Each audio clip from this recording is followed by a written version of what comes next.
Committee will come to order. Without objection, all members will have 5 days to submit statements, extraneous material, and questions for the record, subject to the length limitation in the rules. Ambassador Wells and Ms. Friedman, welcome. Welcome to members of the public and the press as well, and we're glad to have our friends from C-SPAN with us today as well. We meet this morning so the committee can conduct oversight of the Trump administration's policy towards Afghanistan, and I'll now recognize myself for an opening statement. For months, we've been attempting to get some visibility into the ongoing peace negotiations without success. We all want peace. We all want the fighting in Afghanistan to end, but Congress needs to know what a potential deal looks like. Members on both sides need a chance to ask questions and offer views. And in the last few weeks, we've seen the Afghan reconciliation process go off the rails in a spectacular fashion. We learned from a presidential tweet that the administration was planning to host the Taliban at Camp David the same week that we mark the anniversary of 9/11. We learned that the president upended that arrangement, and we learned that the peace deal evidently is dead.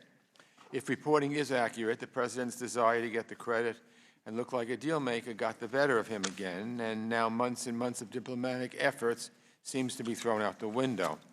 As a committee that oversees American foreign policy, we understandably had a lot of questions about this diplomatic effort, and the administration's refusal to provide us and the American people answers prompted me a week ago to subpoena our top negotiator, Ambassador Khalilzad, to testify today. Just to be clear, I do not take subpoenas lightly, and I would not have issued this one had we not sent 3 letters inviting him and asking Secretary Pompeo at a hearing to send him. We simply couldn't wait any longer. And after I issued that subpoena, I spoke with Secretary Pompeo at the State Department's request. He offered to send an official from the Bureau of South and Central Asian Affairs to testify, and for Ambassador Khalilzad to brief myself and Mr. McCall in a classified setting. I said I would consider an accommodation, but only if the ambassador briefed every member of this committee, Democrats and Republicans, in a classified setting, the same courtesy that was afforded to the members of the Senate Foreign Relations Committee. Anything less than that was a non-starter for me and for Mr. McCall. I'll let him speak for himself, but we were eye to eye. We saw this just the same way. We were defending the integrity of the legislative process and the integrity of our committee. Last evening, after a few days of negotiations, the State Department finally agreed to this compromise, and I withdrew the subpoena on Ambassador Khalilzad. We just wrapped up that classified briefing, and we're going now to continue our examination of these issues with the officials before us. So let's take a step back. I know that the idea of negotiating with the Taliban may seem abhorrent. I'm from New York City, and for myself and a lot of New Yorkers who lived through 9/11, it's a tough pill to swallow. And since then, many brave Americans have lost their lives at the hands of Taliban fighters. But here's the reality after 18 years of war. The Taliban still exists. We need, unfortunately, to deal with that fact. And the adage remains true, you don't make peace with your friends. And believe it or not, there's some common ground. For starters, the Taliban wants our troops out of Afghanistan, and we want our troops home. So where do we go from there? In my view, any viable deal needs to be built on 3 pillars. The first is that the Taliban must pledge that Afghanistan will never be used again as a base to plan attacks against the United States and our allies. We understand that the administration secured that commitment from the Taliban in earlier negotiations. Secondly, the Taliban must agree to separate from al-Qaeda, something they've indicated they would do, and renounce violence, including against the Afghan people or government. And lastly, the Taliban and the Afghan government must engage in a good faith process that can lead to reconciliation among all Afghans. This area still has a lot of unanswered questions, and with the President declaring the deal dead, it's not clear where we go from here. The way I see it, we need to use whatever leverage we can to promote intra-Afghan dialogue. The President suggested that peace would not be possible unless we first had a ceasefire in place. Well, guess what? There was a ceasefire in June 2018 to celebrate Eid. And what did we do to seize on this opportunity? Nothing. Why? Because the administration has hollowed out the State Department. We've complained about this for a long time. State Department Inspector General found that the Bureau of South and Central Asian Affairs has, quote, lost both staff and expertise, unquote, under the administration, including experts on peace talks with the Taliban and reconciliation. So what will this administration do to get a second bite at the apple? Another ceasefire that might create an opening for more dialogue? I'd like to hear from our witnesses about that, among many other issues. Because one thing is crystally clear. There is no military solution to end the fighting in Afghanistan. And if there is another opportunity, even following the President's disastrous attempt at deal-making, to forge a peace that advances American security interests, we need to consider those options. We owe it to the men and women who have fought and died in this war. We owe it to those who lost their lives or their loved ones at 9/11. We owe it to future generations of Americans who don't want to see our country entrenched in endless war, and to the Afghan people who want a peaceful and prosperous future for their country. We'll soon hear from our witnesses, but first I'll yield to our ranking member, Mr. McCall of Texas, for any opening remarks he might have. And I want to thank him publicly for his cooperation. As usual, we work together, and we believe it brings good results, not only for the Congress, but for the American people as well. Mr. McCall. And thank you, Mr. Chairman, for holding this important hearing. I also would like to thank Ambassador Khalilzad for briefing committee members this morning, where we had a robust and informative discussion on a range of timely issues. I look forward to staying engaged with him. I do want to say, for the benefit of the members of this committee, the chairman and I stand unified in our commitment to the preserving the integrity of this committee. This is the second oldest committee in the Congress, dating back to the Continental Congress. We do have Article 1 constitutional oversight responsibilities, and we do deserve that respect. Just last week, we commemorated the 18th anniversary of the 9/11 terror attacks that took the lives of 3,000 innocent people. It was one of the most tragic days in American history. In the aftermath of 9/11, counterterrorism and homeland security became our top priority. It was necessary to go on the offense militarily and attack the terrorists abroad. That strategy included invading Afghanistan, removing the Taliban, and destroying al-Qaeda. Since 2001, we have achieved many successes on the battlefield and through diplomacy. Specifically, we have decimated the leadership of al-Qaeda.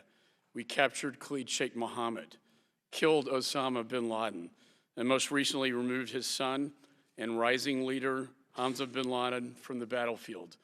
And most importantly, we have not allowed Afghanistan to be the staging ground for another devastating attack on our homeland. We have also helped implement many political and social reforms.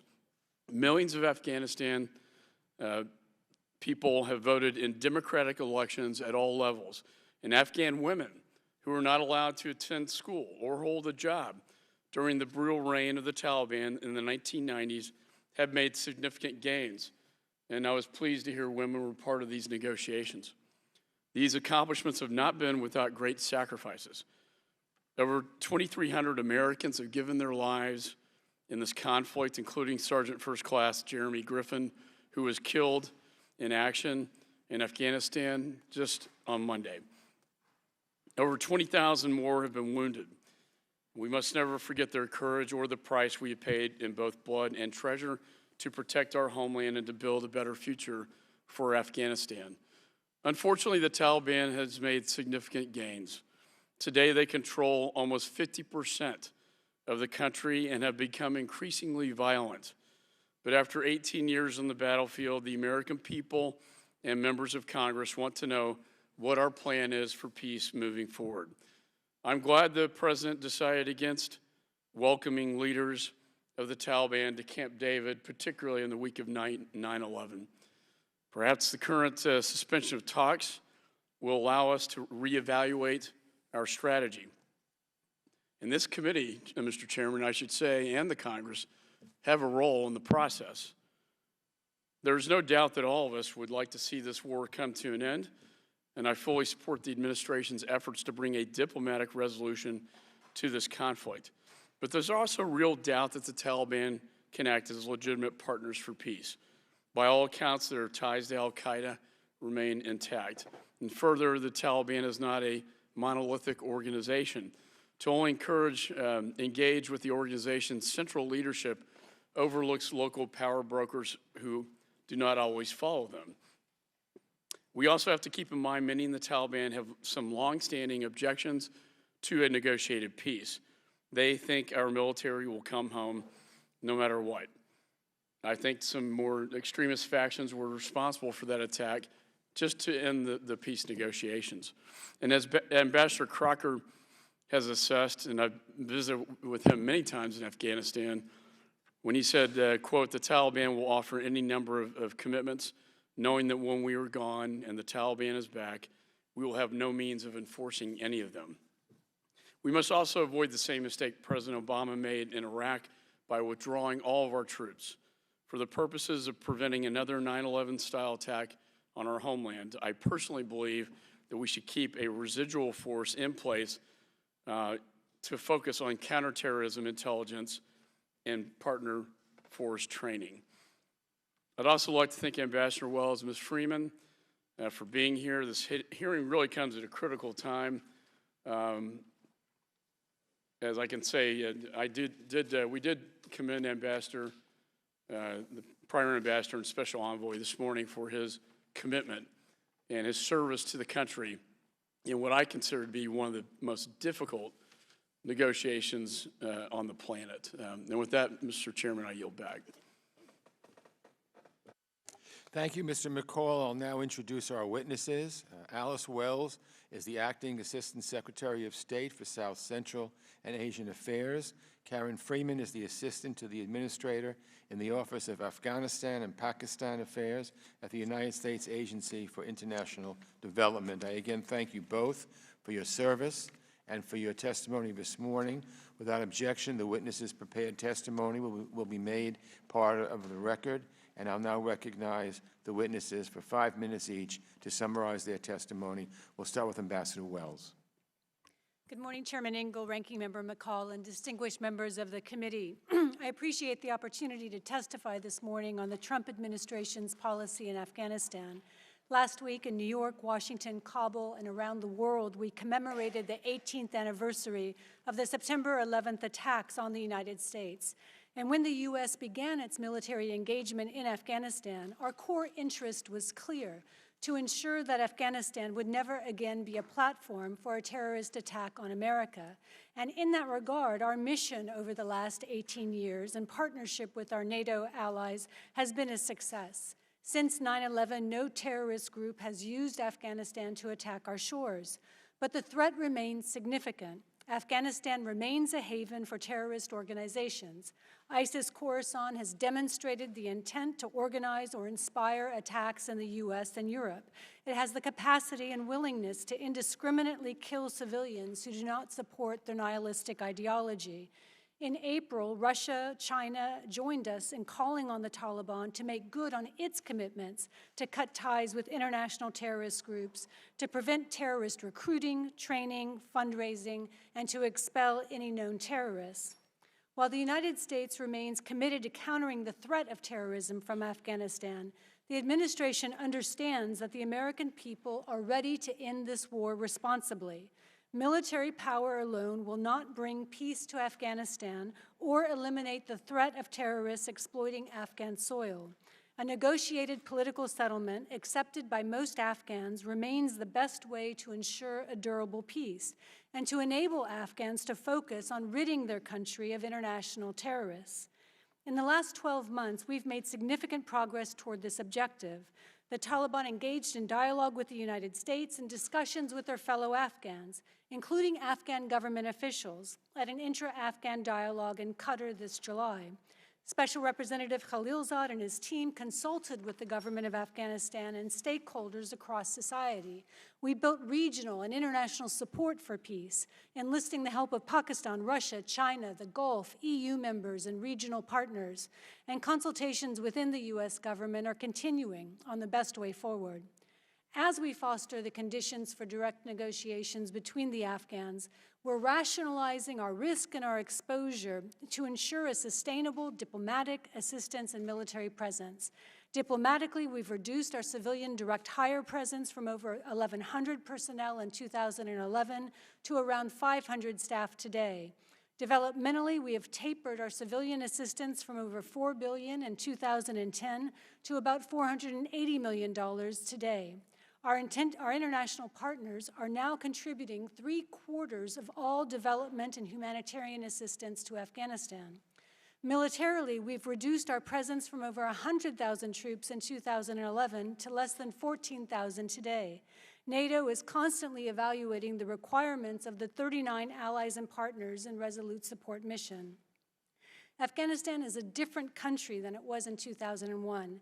Afghan troops are leading the fight against ISIS-K and the Taliban. Over 9 million students are enrolled in school, 39% of them girls. 1/3 of the 4 million voters in the parliamentary elections were women.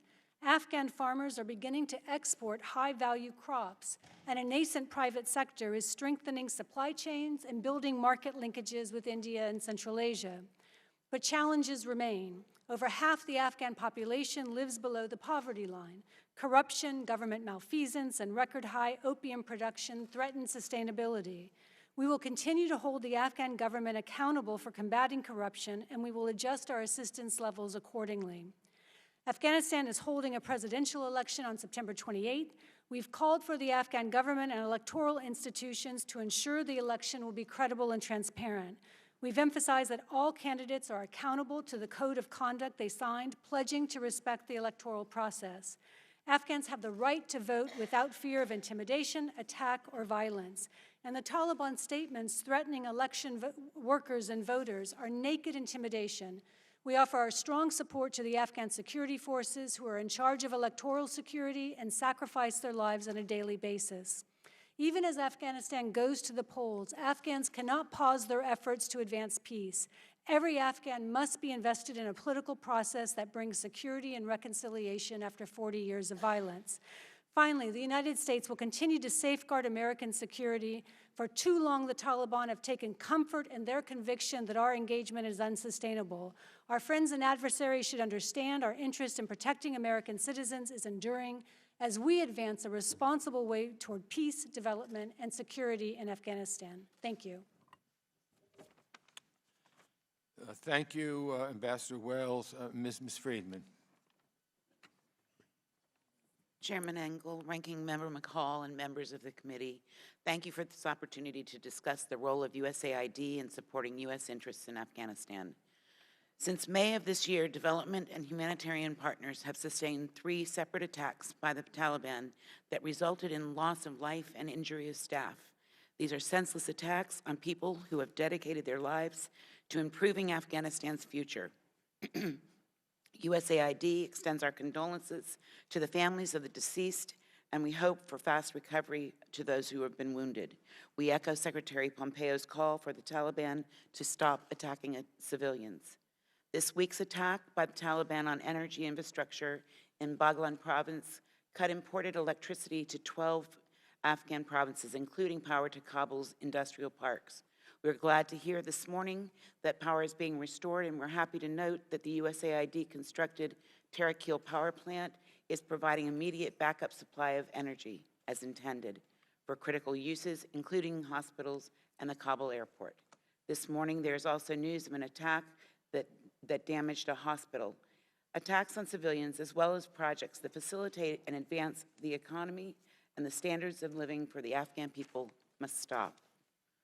Earlier this year, the U.S. Embassy in Kabul led a review of all U.S. civilian assistance, which directed departments and agencies to focus on 3 objectives: supporting the Afghan peace process, preserving stabilization of the Afghan state, and assisting Afghanistan's transition to self-reliance to create conditions for a political process.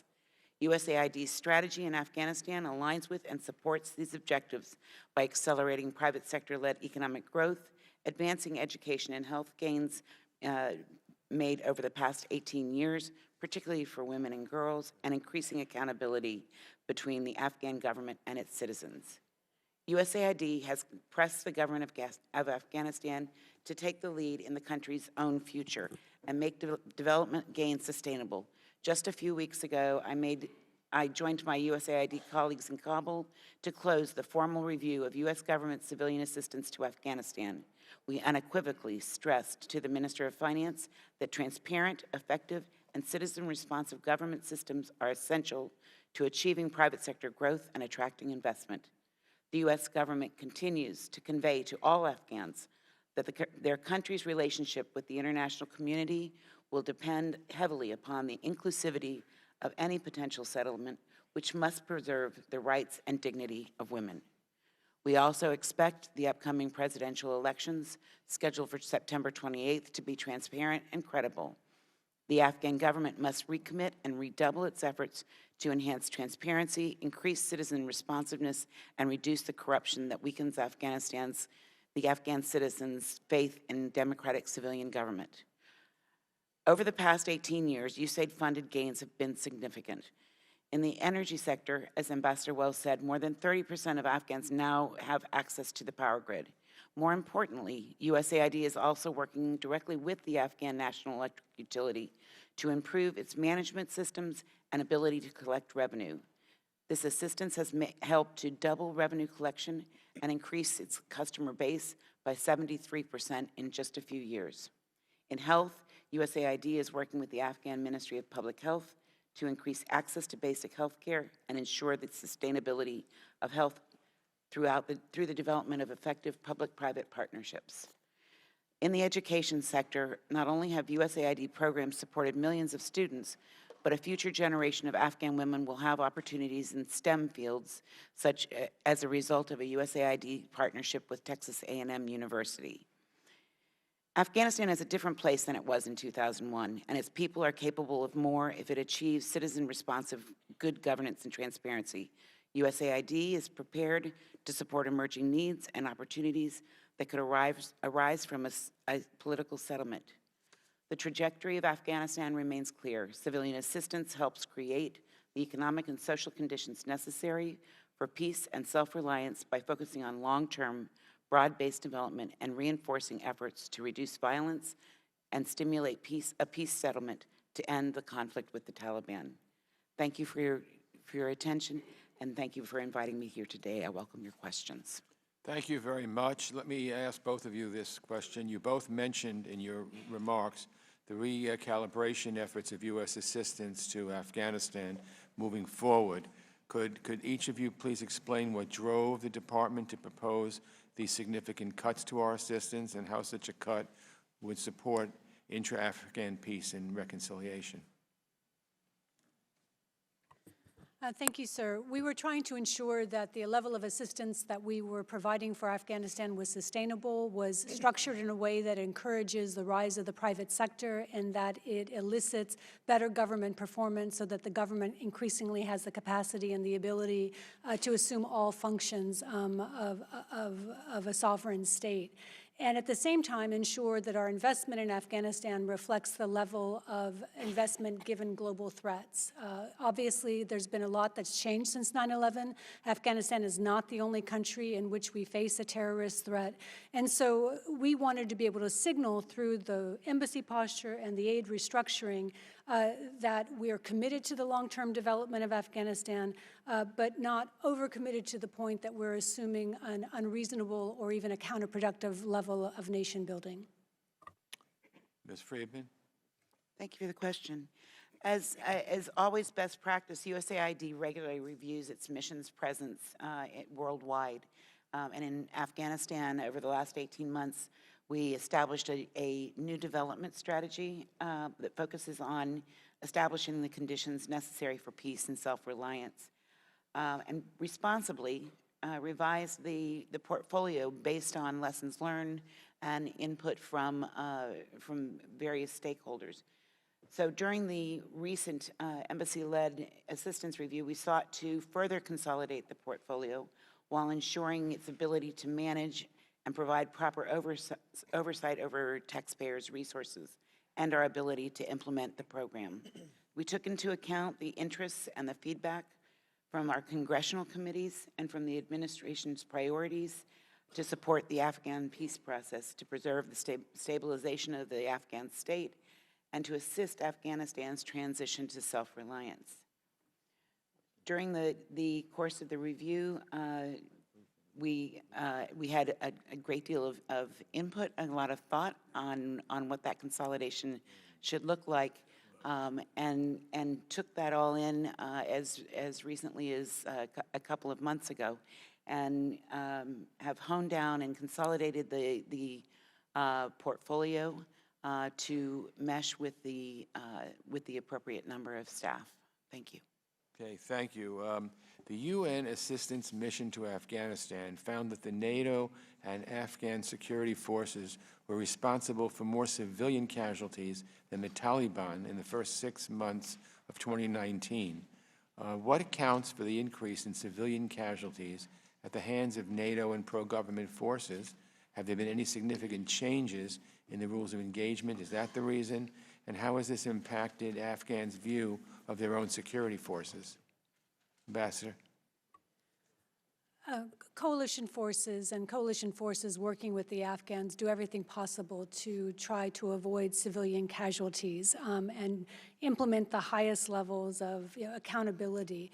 And I would contrast this, sir, with what is the focus of the Taliban in targeting civilians, as we saw in the attack on election workers, the attack against the hospital, all of which have just happened this week.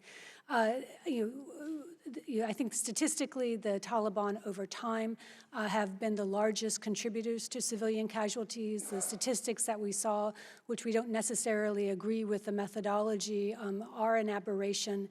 And I think the intent of the U.S. forces and the Afghan forces is very different from the intent of the terrorists who are literally terrorizing the Afghan civilian population. Thank you. Ms. Freeman, do you agree? I would cede that territory to Ambassador Wells. Thank you. Okay, thank you. Thank you. Mr. McCall. Yeah, thank you, Mr. Chairman. The Taliban hosted and protected al-Qaeda both pre-9/11, on 9/11, and after 9/11. So there's a healthy amount of skepticism about cutting a deal with the Taliban. I remember visiting with Ambassador Crocker in Kabul when this idea was launched in our military. I guess the question is, what other alternative do we have when they occupy and own 50% of Afghanistan? I suppose, Ambassador, that is a necessary step, or is there any other alternative to that? The peace framework agreement that was negotiated by the U.S. government in discussions with the Taliban is very much a conditions-based approach. The Taliban are focused on securing the removal of U.S. and international forces from Afghanistan. They understand from 9 rounds of negotiations that that can only come about if they are committed to working to ensure that Afghanistan cannot be a platform for international terrorism. And I'm glad to hear that's condition-based and not a timeline. Would that also, could that include the complete withdrawal of U.S. forces? I can't speak to what ultimately a peace agreement is going to look like. As you know, for now, the process is suspended. But certainly the discussion was very much about the interrelationship between the presence of troops, international forces, and the ability of the Taliban to ensure that not only were there no international terrorists allowed to operate on soil that they had influence over, but no recruiting, no fundraising, no tolerance of sanctuary, any connections whatsoever. And of course, if that happens, it would sort of snap back, if you will. Right. Correct. I always think, given our history lessons from Iraq, and I'm glad the president decided to keep a residual force in Syria. And I think we should have one in Afghanistan for the foreseeable future, if only to protect the homeland from an external operation like 9/11. Let me ask you about ISIS and the Khorasan group. When I was chairman of Homeland Security, particularly in 2015, 2016, pretty terrifying briefings, external operations. The Khorasan group, always one of the most active groups out there, and so the notion is that the Taliban is actually going to war with ISIS and the Khorasan group. How accurate is that information? The Taliban do oppose the ISIS Khorasan group. They devote resources, significant manpower resources to combat the Taliban, or to combat ISIS Khorasan. I think one of the reasons we put such an emphasis on peace is that we need Afghans to be united against ISIS Khorasan.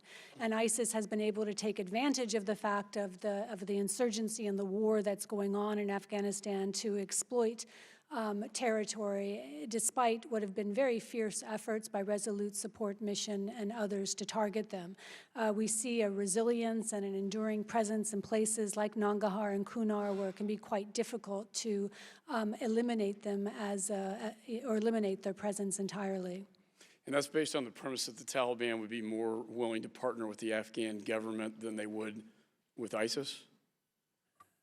We would assume a peace agreement would unify, provide a unified government that would reflect the will of all of the Afghan people, and that would allow a concentrated effort against what will be remnant terrorist forces in Afghanistan, not just ISIS Khorasan, but others, whether it's Tehrik-e-Taliban, Pakistan. There's a vegetable soup of militant organizations that have some presence in Afghanistan. And, you know, and again, I commend State on what is a very difficult negotiation. We all understand the drill here. The Taliban are not very nice people, but sometimes, you know, you have to deal with the world the way it is, and there's not a whole lot of great choices here.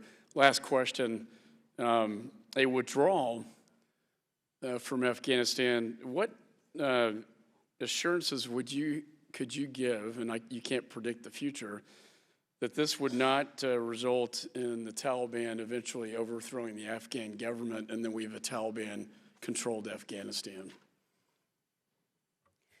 Well, what animates all of our diplomacy is the President and the Secretary's absolute commitment to the security of the American people. And so any peace deal is going to be structured to ensure that Afghanistan cannot and will not reemerge as a threat to America. On the hypotheticals, you know, I don't like answering hypotheticals, but let me put it this way. The Taliban say they want to be a legitimate part of the international community. They argue that they want to attract foreign direct investment. They say they've learned lessons from the isolation that Afghanistan experienced under Taliban rule in the late 1990s and early 2000s.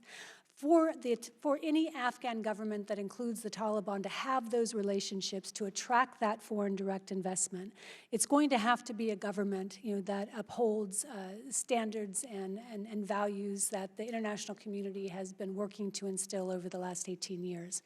So I think that there's a substantial amount of leverage that the international community will continue to have in the form of assistance monies and in how we engage the Afghan. And I think that's correct. And the problem, the Taliban, they live in the mountains and the desert, and then you got the palace in Kabul that's U.S.-backed and financed. And I think there's an inherent potential conflict. I think that's a great challenge that I think State Department has. Thank you, Mr. Chairman. Thank you. Mr. Sherman. Ambassador Wells, welcome back. We look forward to seeing you again next month at the Asia Subcommittee for our hearings on human rights in South Asia. And of course, there's considerable interest in my district and a number of others on events in Kashmir. It occurs to me that it's unlikely that we're going to have a peaceful and prosperous Afghanistan unless Pakistan wants to see a peaceful and prosperous Afghanistan. The border between Afghanistan and Pakistan is the Durand Line, but no government of Afghanistan has ever accepted that, and including the Taliban and the current government, have all seemed to take in the position that a huge chunk of Pakistan should actually be part of Afghanistan. It seems unlikely that Pakistan is going to be rooting for a peaceful, prosperous Afghanistan if that Afghan government is actively claiming a big chunk of Pakistani territory. First, does the United States accept as inviolate the Durand Line as the border between Pakistan and Afghanistan? We do recognize the Durand Line as the boundary between Afghanistan and Pakistan. And is there any prospect that we can persuade this Afghan government to, if not permanently accept the line, at least declare that they will not use violence in an effort to change that border? A great deal of effort, diplomatic effort, has gone into trying to increase the collaboration between Afghanistan and Pakistan. And yesterday we were very pleased to see Prime Minister Khan open up the Torkham border for 24/7 trade. It's going to be, I think, these practical steps Yeah, to increase trade. I do think we can work toward practical and tactical steps, but I hope that we're also dealing with this festering problem. As long as those Afghan claims are made, and as long as Pakistan can fear that at some future point India and Afghanistan will agree that Pakistan should be, well, I'll move on to the next question. We're supposed to have had a deal, and then the tweet came down and we rejected the deal. Whether or not that was, or at least put the deal on, I believe negotiations are frozen. Since the deal seemed to envision a Camp David visit on 9/11, I'm not, there might be reasons. But I'm trying to understand why this deal was not, or at least as of yet has not been effectuated. And the reason given by the president is that there was one instance in which one American soldier was killed. But at the same time, Secretary Pompeo has said during this same period of time, we have engaged in successful military operations that have killed over 1,000 Taliban fighters. Did we really have a deal with the Taliban that during the 2 or 3, that they wouldn't attack us, but that we would attack them? And their violation of that deal is why we didn't go forward with the agreement? Both the President and the Secretary have spoken to this, and basically what we saw, the Taliban actions that we saw in the days leading up to a potential agreement on a political framework were inconsistent with the 9 rounds of negotiations that we had held with them. And we saw the Taliban attempting to use violence as a form of intimidation, and they took actions that were basically inconsistent with what ultimately was going to need to be a reduction in violence. I would point out that killing 1,000 Taliban forces, as Pompeo claims we did, is also a violent action. Finally, there's this idea that they are going to prevent recruiting and fundraising by terrorists in their territory. We have recruiting and fundraising by terrorist organizations here in the United States, where we have an FBI office in every major city. What verification system would we have on the ground in Taliban-controlled areas to see that there wasn't a terrorist presence, wasn't terrorist recruiting, and wasn't terrorist fundraising? Again, I'm not going to be able to speak to the specifics of what was being negotiated, but very much this was a conditions-based approach, and built into the discussions that Ambassador Khalilzad had with the Taliban. Are you aware of any verification system that we had at all, or was it trust and don't bother to verify? This was very much about being able to verify and have confidence that the Taliban had taken the steps they had undertaken to implement. But you're not aware of any verification systems? I'm not in a position to discuss the details of what was being discussed. Thank you, Mr. Yoho. Thank you, Mr. Chairman. And, Mr. Chairman, I got an opening statement I'd like to submit to the record without objection. Without objection. Thank you, sir. Ambassador Wells, Ms. Freeman, thank you for being here. There's a generation of Americans that have grown up. Actually, they're approaching 20 years of age, and they weren't around when 9/11 happened. And we've been at this conflict, this war, for 19 years, and we know all the expense and the lost lives that can never be replaced.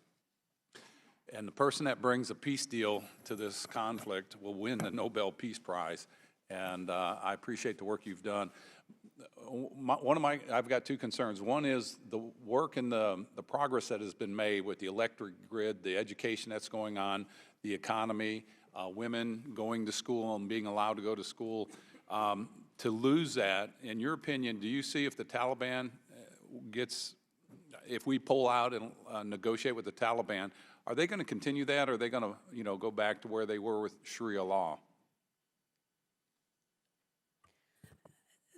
The Taliban have said that they've learned from some of the mistakes they made in the past, but the Afghanistan that they are going to, the Afghans that they're going to sit across the table from in any negotiation are Afghans who have come of age also with these new freedoms and abilities to contribute to their society, whether it's women, whether it's minorities. And Afghans consistently in polls indicate that they don't want to give up these gains that they've made, the social and political gains that have been made. Is the over Taliban the last willing to do 18 that? years. That's going to have to be negotiated between the two sides. I think what's interesting, are 2 points. One, you see in Taliban-controlled areas that they are under pressure to open girls' schools. In the most conservative areas, there are still no schools, and that can be true in government-controlled areas as well. But there is a demand consistently among Afghans for their daughters now to be educated. I think that's a new reality. Are those people at the table that are demanding that? Absolutely, they will be. I mean, the Afghan negotiators who will sit down across from the Taliban will be bringing these demands, I'm sure, to the table. All right, and I hope as this winds down that it's understood that radical Islamic terrorists is not accepted anywhere in the world, and especially if they mount attacks that come to America, it'll be met with severe vengeance. As a ranking member of the Asia-Pacific and Nonproliferation Subcommittee, I especially want to bring attention to the growing Chinese influence in Afghanistan via their high debt, bad terms Belt Road Initiative. And just recently in Reuters, the 16th of this month, China signals veto standoff with the U.S. over Afghanistan because their feelings were hurt because the BRI wasn't brought up. Have the Chinese been in there influencing any of this either way, or are they preventing a settlement? The Chinese have worked with Ambassador Khalilzad, as have other regional countries, including Russia and then the immediate neighbors, on a way forward on peace. And so there is constructive engagement with China on how do we prosecute peace. But I think it's fair to say that China has not contributed to the economic development of Afghanistan. We've not seen any substantial assistance from China. The Belt and Road is a slogan. It is not any reality. And of course, we continue to warn our partners and would certainly warn the Afghan government about falling prey to predatory loans or loans that are designed to benefit only the Chinese state. But we know the way the Chinese work. I mean, with the corruption, they'll fall right into that. I mean, it's an easy road for them. And if they haven't contributed to the peace process, if they haven't contributed to the rebuilding of that nation, they should have no say in this. I feel that way. And I hope we stand strong on that because we've seen the effect of what China has done. And, I want to, Ms. Freeman, I want to just point out to you that, with what you're doing with USAID and going in there and doing the work you're in a tough neighborhood and making the gains you're doing, I appreciate that. And with the rollout of the BUILD Act in October, our goal is to establish, identify significant infrastructure developments that we can go in, and that we can go in as a trusted partner, that we're going to do something that is best for the Afghan people to build their economy so that we can develop the jobs for them so that we have trading going on. Do you have any thoughts on that, or where we can look at? Thank you, sir. First of all, let me just echo some of Ambassador Wells' thoughts on going forward. I think it's important to note that over the last 18 years, the change in Afghanistan has been so great in terms of the laws, education, the development of a very active, a very vocal private sector, the increases in trade, the strengthening of civil society, and it's created a reflective demand in areas that can see what's happened. In terms of infrastructure, we continue to work with the government of Afghanistan to strengthen their ability to develop the infrastructure. So I think what you'll be seeing in terms of the core of USAID's program there is to involve the government and involve the private sector. Thank you. I'm going to stop you there just because I'm out of time, and thank you, ma'am. Thank you, Mr. Yoho. Mr. Sires. Well, good morning, and thank you for being here, Ambassador and Ms. Freeman. Yeah, my district that I represent is across from the World Trade Center. And for months, we watched the plume of smoke and so forth. And it was beyond me what the thought process was to invite the Taliban to come to Camp David. Can you tell me what I mean, it was so insensitive and so, you know, sensitive is mild for some of the people in my district. What was the thought behind that? Both the president, or I think the president himself, has spoken openly about his thought process on the Camp David invitation. I would just underscore, you know, it again shows that this is an administration that's willing to take risks to try to promote peace, but I appreciate your concerns. Yeah, but I have to say, inviting the Taliban to Camp David, I mean, that's a little bit too much to swallow. After, it was almost days before the towers came down. So to me, I hope that this idea is dead, and you bring that back and say that many people not only thought it was insensitive, but it's just not appropriate to bring the Taliban to America, to Camp David, to do a negotiation. There are many places in the world that you can meet to negotiate. So I hope that thought is dead of bringing these people to America. You know, I keep reading that the Taliban has been very vocal about refusing to engage with the Afghan government, and previous attempts at intra-Afghan talks have failed. So how are we going to be able to come to any kind of a peace if these people don't talk to each other? What are the prospects of peace? What are the prospects of them talking to each other if they, you know, if they keep being so vocal about it? The goal of the last round of, or series of negotiations, was designed to bring Afghans together to a negotiating table. And you know, the conversations that we were having with the Taliban were the prelude to conversations that the Taliban would have with a pan-Afghan national negotiating team that would include members of the government. There was initial progress in that the informal dialogue that took place in Qatar in July did include members of the Afghan government as part of the delegation meeting with the Taliban. So again, I think we've broken new ground as a result of this last series of negotiations that took place.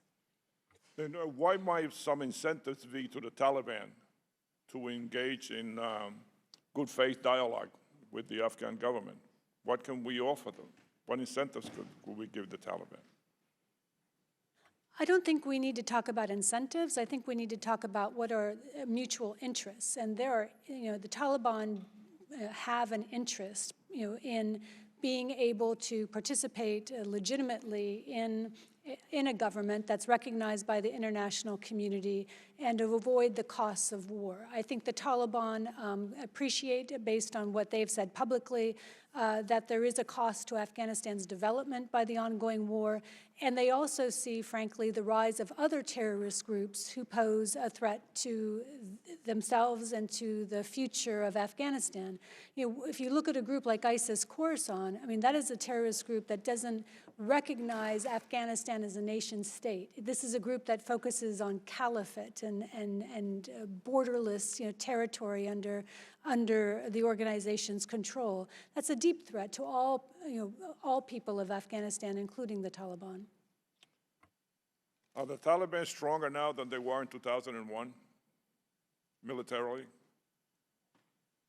Well, in 2001, the Taliban controlled the entire country, so no.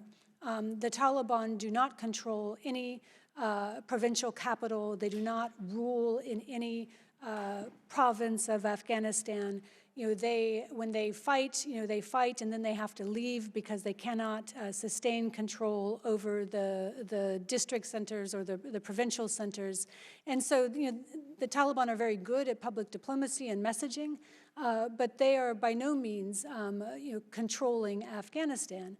And I hesitate to get involved in the statistics on control of territory because they can be very misleading. If you look at all of the urban centers of Afghanistan where a majority of the population now reside, this is under government control and benefiting from the investments and development of the last 18 years. My time is up. Thank you very much. Thank you, Mr. Sears. Mr. Kinzinger. Thank you, Mr. Chairman, and really do thank you both for being here, and it means a lot that you're willing to take the time and talk about this tough issues. I think, first off, we need a bit of a reset in the narrative from the Rand Paul endless wars narrative that we hear, and look at where we're really at.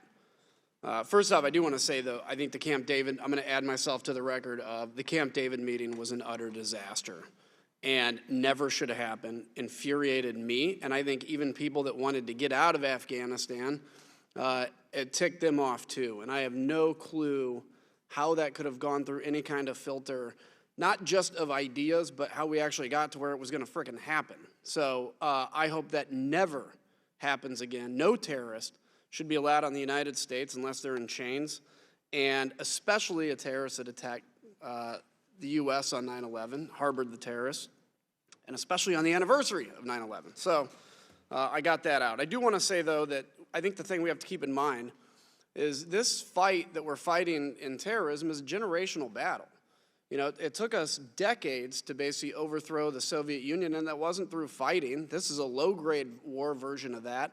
But it took that second, third generation of people behind the Iron Curtains to make the decision that they didn't want to live like that. And that's what overthrew and tore down the Iron Curtain. I think the same thing is going to happen in this battle. It's going to be fighting terrorists where they exist, but also, and this is where USAID and some of those initiatives come in especially important, giving hope and opportunity to a new generation of people so that they can see that there is an opportunity for a life outside of radicalization, that you can live past the age of 15 when they strap a suicide bomb to you and tell you to walk into a crowded cafe or something like that. Bringing hope and opportunity, it's how you're going to fix this gang situation in the United States, and it's how you prevent people from recruiting terrorists. And I think that's what we have to keep in mind, is this battle that we're fighting, though we'd all love to be over with it, isn't our choice. This isn't our decision. We're not the ones that decided to radicalize and kill innocent people. Instead, we're the ones that reacted, and we reacted in a pretty fierce and intense way. And we need to understand that, because I think if we leave Afghanistan under the wrong conditions, which I think, frighteningly, we're actually on track to do, we're going to be back here anyway. And we talk about how this is the first time a kid is fighting the same war as his dad. I agree, but we're going to have a grandkid fighting the same war as his grandpa if we leave Afghanistan in a bad situation, because they ain't going to quit trying to come here. And the reason we're not thinking about terrorism as much as we have in the past is because we're being successful in fighting it. We're fighting it over there. They're not able to train and recruit here as much as they used to be able to, and we're keeping them on the defensive. So, Ambassador Wells, I have to ask you just a couple of quick questions. We killed 1,000 Taliban, but it may be 100, maybe 1,000, maybe 1 million, I don't know what it is. But we did kill some Taliban after we pulled out of these negotiations. The question I have is, does that mean we weren't targeting Taliban at all, and we were allowing them to regroup and retrain until this moment, or have we been prosecuting that fight anyway? Because I would think if we had a Taliban target, we'd probably want to take it out.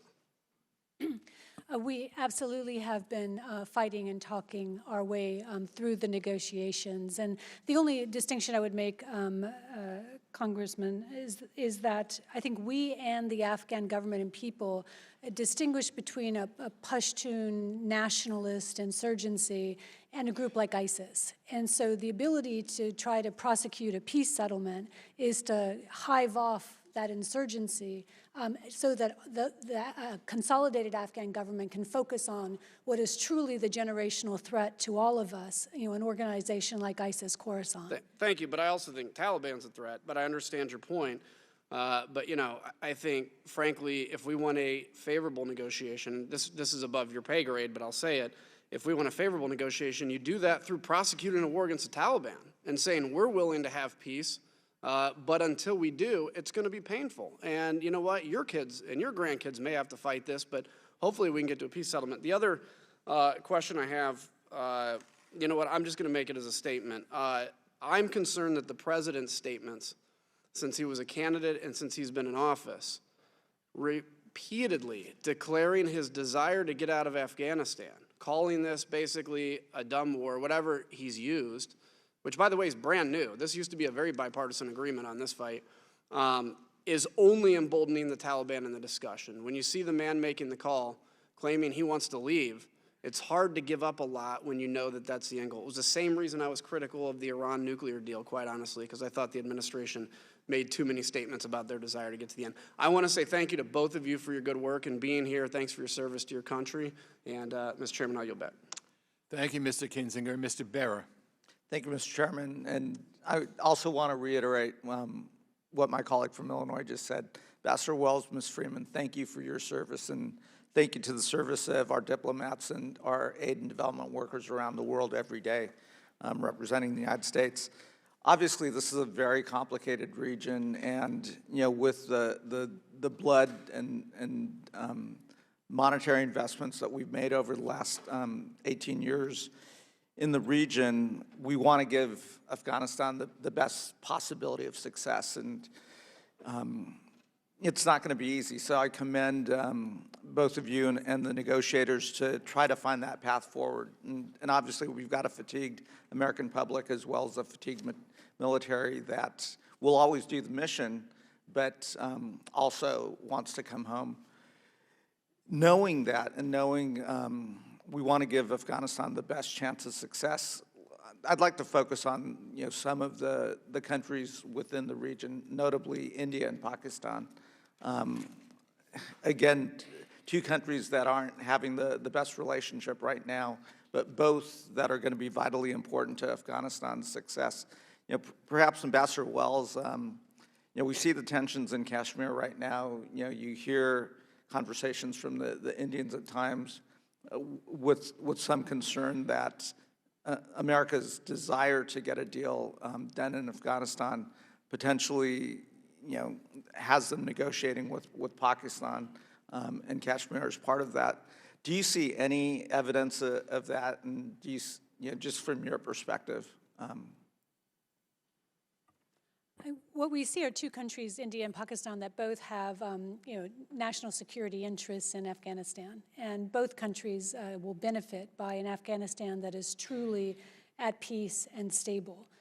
I think the principle that has to undergird relations between all the countries in the region is the respect for territorial integrity and sovereignty, that no militant proxies, no non-state actors are acceptable. And being used as a lever of influence or pressure against another. And so in our diplomacy to the region, that undergirds our approach. How do we have the region all reap the benefits of peace? If you look at, for instance, Afghanistan being a blocking point now between the flow of trade, including energy. Energy is 10 times more expensive in South Asia than it is in Central Asia, but you can't get it there, because of the instability in Afghanistan.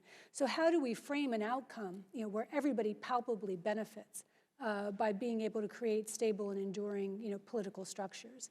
And so I think that there is a conversation that absolutely all countries in the region, need to have, and that certainly has guided Ambassador Khalilzad's approach as he has built out his conversations on peace with the regional actors. So as we kind of take that multilateral approach, again, complicated region, I would agree with you that you do need the players in that region who are close to Afghanistan to be sitting at the table,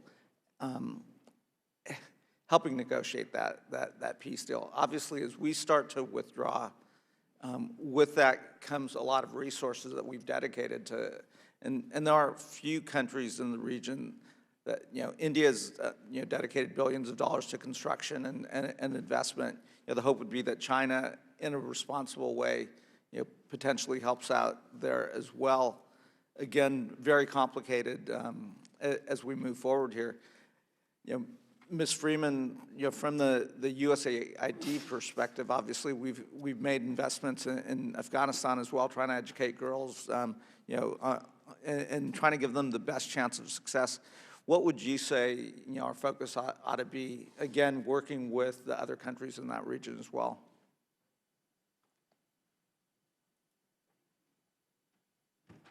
I think that one of the shifts that we saw in our most recent strategic review has been one that really focuses much more on the private sector, much more on exchange, and really looking at the realistic flow throughout the region, be that the strengthening of the electrical grid that connects the region, or extending trade throughout the region. We've had a number of highly successful, in fact, there is another one coming up next week, trade fairs in which we engage the Indians and others in the region. We've helped the government of Afghanistan to strengthen its air corridors so that it can trade more rapidly within the region. So that connectivity really does follow trade, and we've worked very hard to increase the ease of that trade and the ease of the negotiation within the region. Well, again, thank you for both of you for your service, and with that, I'll yield back. Thank you, Mr. Berra. Mr. Zeldin. Thank you, Mr. Chairman. Ranking Member, thank you for the witnesses for both being here. First off, with regards to the Camp David meeting, echoing sentiment that I've heard from colleagues on both sides of the aisle. I certainly share it myself. I'm glad that the meeting with the Taliban at Camp David was canceled. I believe that that should not have been scheduled in the first place, and I would not want to see the Taliban back at Camp David in the future, especially on the anniversary of September 11th, 2001. Now, this isn't simple. If this was all simple, this would have been resolved a long time ago. On September 11th, 2001, al-Qaeda terrorists murdered thousands of innocent Americans, and countless first responders have died since because of exposure to toxic chemicals at Ground Zero in the days, the weeks, the months that followed September 11th, 2001. Our decision to go to Afghanistan was correct and legitimate. I'm glad that we made that decision when we did, to deliver justice, to defend America.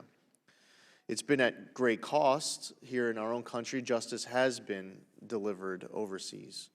Osama bin Laden is dead. There are many others who have followed his fate. There is great cost, the greatest cost, at attacking U.S. interests, as we saw on September 11, 2001. So while we mourn the loss of life here in the United States, what should not go unnoticed for our adversaries abroad is the unlimited amount of resolve and will of our country to deliver justice to anyone who seeks that harm to us.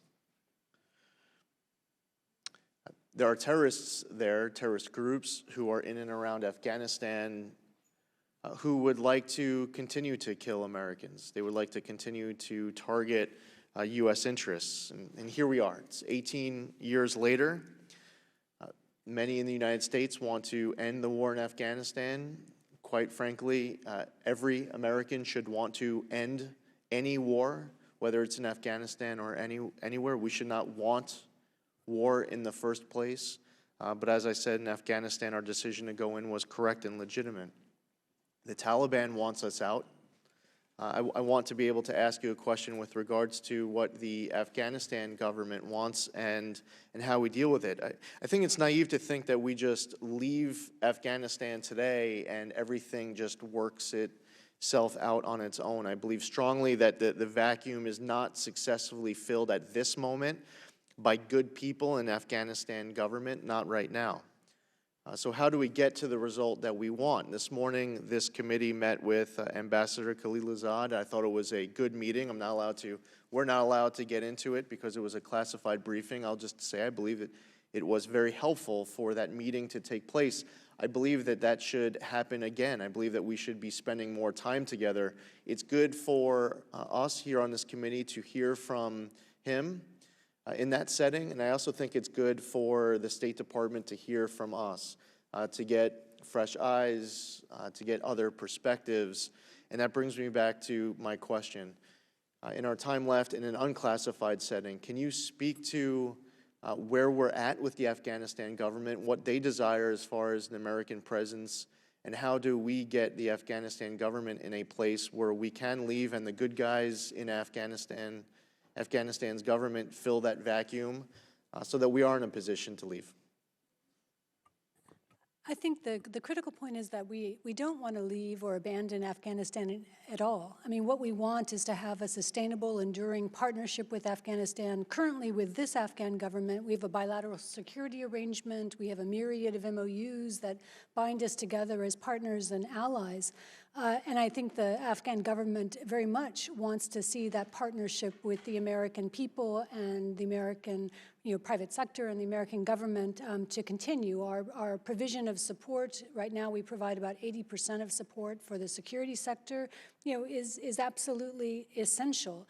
So I think we have to build confidence that in Afghans, as they sit down at a table with the Taliban, that the international community is not looking to run away. And so today, for instance, in London, there is a meeting of donors to discuss, what would we do in the event of a peace treaty? How do we respond to peace? How do we create economic programs that will help a new Afghanistan government get on its feet and succeed, as a nation state? And so through doing this kind of an organization, through engaging the Afghan government and ultimately the Taliban, I think we need to signal very clearly that the objective is not to walk away. I appreciate that answer, Ambassador Wells. Specifically with regards to military presence, I think it's important to note that the days of the United States military having the amount of numbers that we have now is not one that we want to be continuing indefinitely. So that was specifically what I was getting at. Very much appreciate your answer and for being here. I thank the chair for hosting today's hearing. I yield back. Thank you, Mr. Zeldin. Mr. Ciccolini. Thank you, Mr. Chairman. Thank you to our witnesses. Ambassador Wells, what is the current state of the relationship between the Taliban and al-Qaeda, and what, if anything, did the Taliban agree to with respect to that relationship in this framework, if they did? The Taliban have never repudiated their relationship with al-Qaeda. And so that's the fundamental crux of the issue. And in what has been said publicly about the conversations and negotiations that have taken place with the Taliban is that in this conditions-based, framework, we were looking to the Taliban to cut off all sanctuary, the ability of any al-Qaeda members to reside there, to recruit there, to fundraise there, to operate. And so it was a complete commitment to eliminate ties and presence of al-Qaeda. And with respect to terrorism broadly, is there a framework about the commitments that the Taliban makes with respect to terrorism in this proposal? I can't, it's not for me, and certainly not in this setting, to go into the details of what was negotiated. I wasn't part of the negotiating team. But what animates the approach of the administration is that the peace agreement must be founded on the principle that American security is not imperiled. That we continue to ensure that Afghanistan not become a platform, that we have confidence that Afghanistan's not going to become a platform. So I can assure you that these concerns are at the very top of the negotiating agenda, as was evidenced over the last 9 rounds of talks. And Ambassador Wells, what mechanisms will be available to the United States if it draws down its military presence and the Taliban fails to live up to the commitments it makes? Are we working with international partners who are interested in supporting the Taliban's, or ensuring that the Taliban meets its obligations? Or what's the enforcement mechanism? Because how do we avoid getting back into the situation where they make a commitment, it doesn't happen, and we're back again to some suggestion that we need to increase military engagement in a place we've been for 18 years? Again, I can't prejudge what a peace agreement would produce, but I'll just cite the Secretary's comments on this, and that is, we have a very powerful and capable military, and we're confident that we're able to prosecute and protect our interests. But my question really is, what mechanisms do we have to ensure that the Taliban complies with an agreement that we may reach with them? I can't prejudge, what will come out of and what will be finally negotiated in a political framework agreement. Okay. Do you think it's important that the agreement be reached between the Afghan government and the Taliban prior to any decision on a withdrawal by U.S. military personnel? And what are the risks if our troop withdrawal precedes that, or precedes even a countrywide ceasefire? All I can say is that publicly we have underscored the expectation that an intra-Afghan dialogue would be undertaken in good faith and quickly.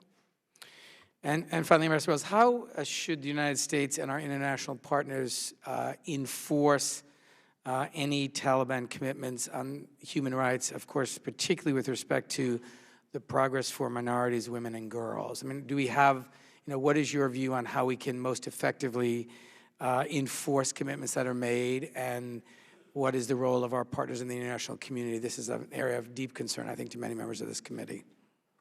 I think it's very important that donors speak with one voice about the importance we attach to the values enshrined in the Constitution, in particular respect for the rights of women and girls to education, to work outside the home, protection for minorities. And again, today in London, there'll be a meeting of donors where one of the central goals is just to underscore this common commitment that we have. So if the Taliban wants to be, or if a government that includes the Taliban wants to be a legitimate member of the international community, that's going to be the expectation of the international community.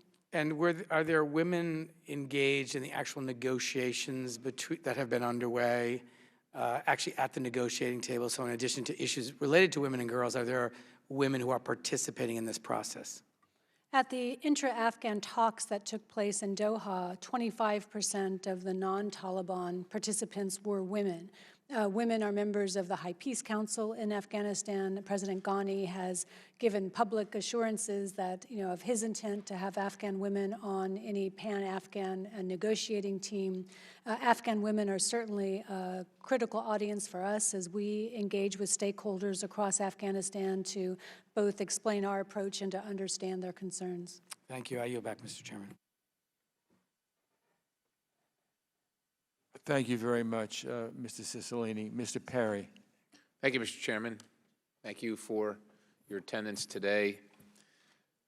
Seems to me that the enemy is not leaving anytime soon, whether it's Al-Qaeda, ISIS, Taliban elements, Haqqani, you name it, they're all either operating, increasing operations, or waiting to fill the vacuum.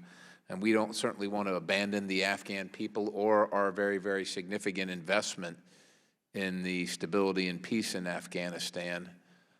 That having been said, I just wonder, I think you said that we're providing 80%, is that right? 80% of the strong support, in the strong support role for Afghan security forces?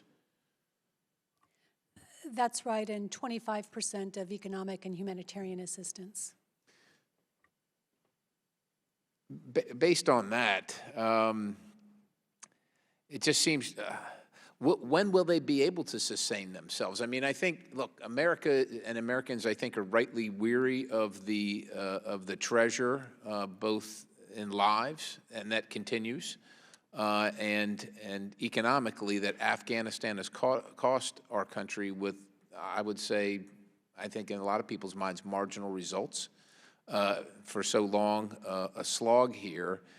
And we're trying to figure out, I think, as many American citizens, how much longer will it be? And it almost seems like, I know they're trying to develop capability, but they have an incentive to not develop capability as long as we're willing to be there at 80%, and it's got to come down, and they're going to have to take on more of the role. And quite honestly, some of the neighbors in the area that have a vested interest in Afghanistan's safety and security have got to take a bigger role. Will the Afghan government, as far as you know, allow American basing as a part of any negotiated deal and settlement that has a diminution of activity or forces in strong support of security forces over the long haul? Will they allow us to stay in some regard? We can't know or predict what's going to come out of a negotiation between Afghans and the Taliban. What I would I'm talking about the Afghan government and the United States, the negotiations between the United States. I know the Taliban doesn't want us there. That's part of the problem. But Well, with the Afghan government, we do have a bilateral security arrangement. We reside on Afghanistan bases. We have a military presence on Afghanistan bases, and very much, our support for the Afghan government is premised on Afghanistan sovereignty. But I agree, sir, and the President and the Secretary have spoken forcefully about the $30 billion or so a year that we spend to maintain the operations in Afghanistan. So we're looking to reduce those numbers by trying to rationalize our presence and our approach to the battle in Afghanistan. We've actively and successfully increased the amount of burden sharing by our donors, and I think if you point to the economic section, that's very much. I don't mean to interrupt you, ma'am. I think I just want to make sure that we consider Japan and Germany sovereign nations, but we're afforded basing in those countries over the long term, and it seems to me that Afghanistan should be in the same position, but they need to secure their own country, their own sovereign nation, and not depend on an 80% solution set from the United States in that regard. Because of the neighborhood that Afghanistan resides in, I've been to Kabul. It looks indefensible to me as a military guy, and I wonder if you can assess if we're going to remain in Afghanistan for America's interests, even if it might not be for the sake of the security forces of Afghanistan and supporting them at 80% or anything close to that, but we're going to remain for our own national interests and national security interests so that we can operate in Afghanistan as necessary when Al-Qaeda, ISIS, Khorasan, whoever pops their head up. What is the best defensible position geographically that we can also sustain? Understand that Pakistan's on one side, you got China up there, you got Iran around the southern and western side. Is it Tajikistan? Is it on the border with Uzbekistan?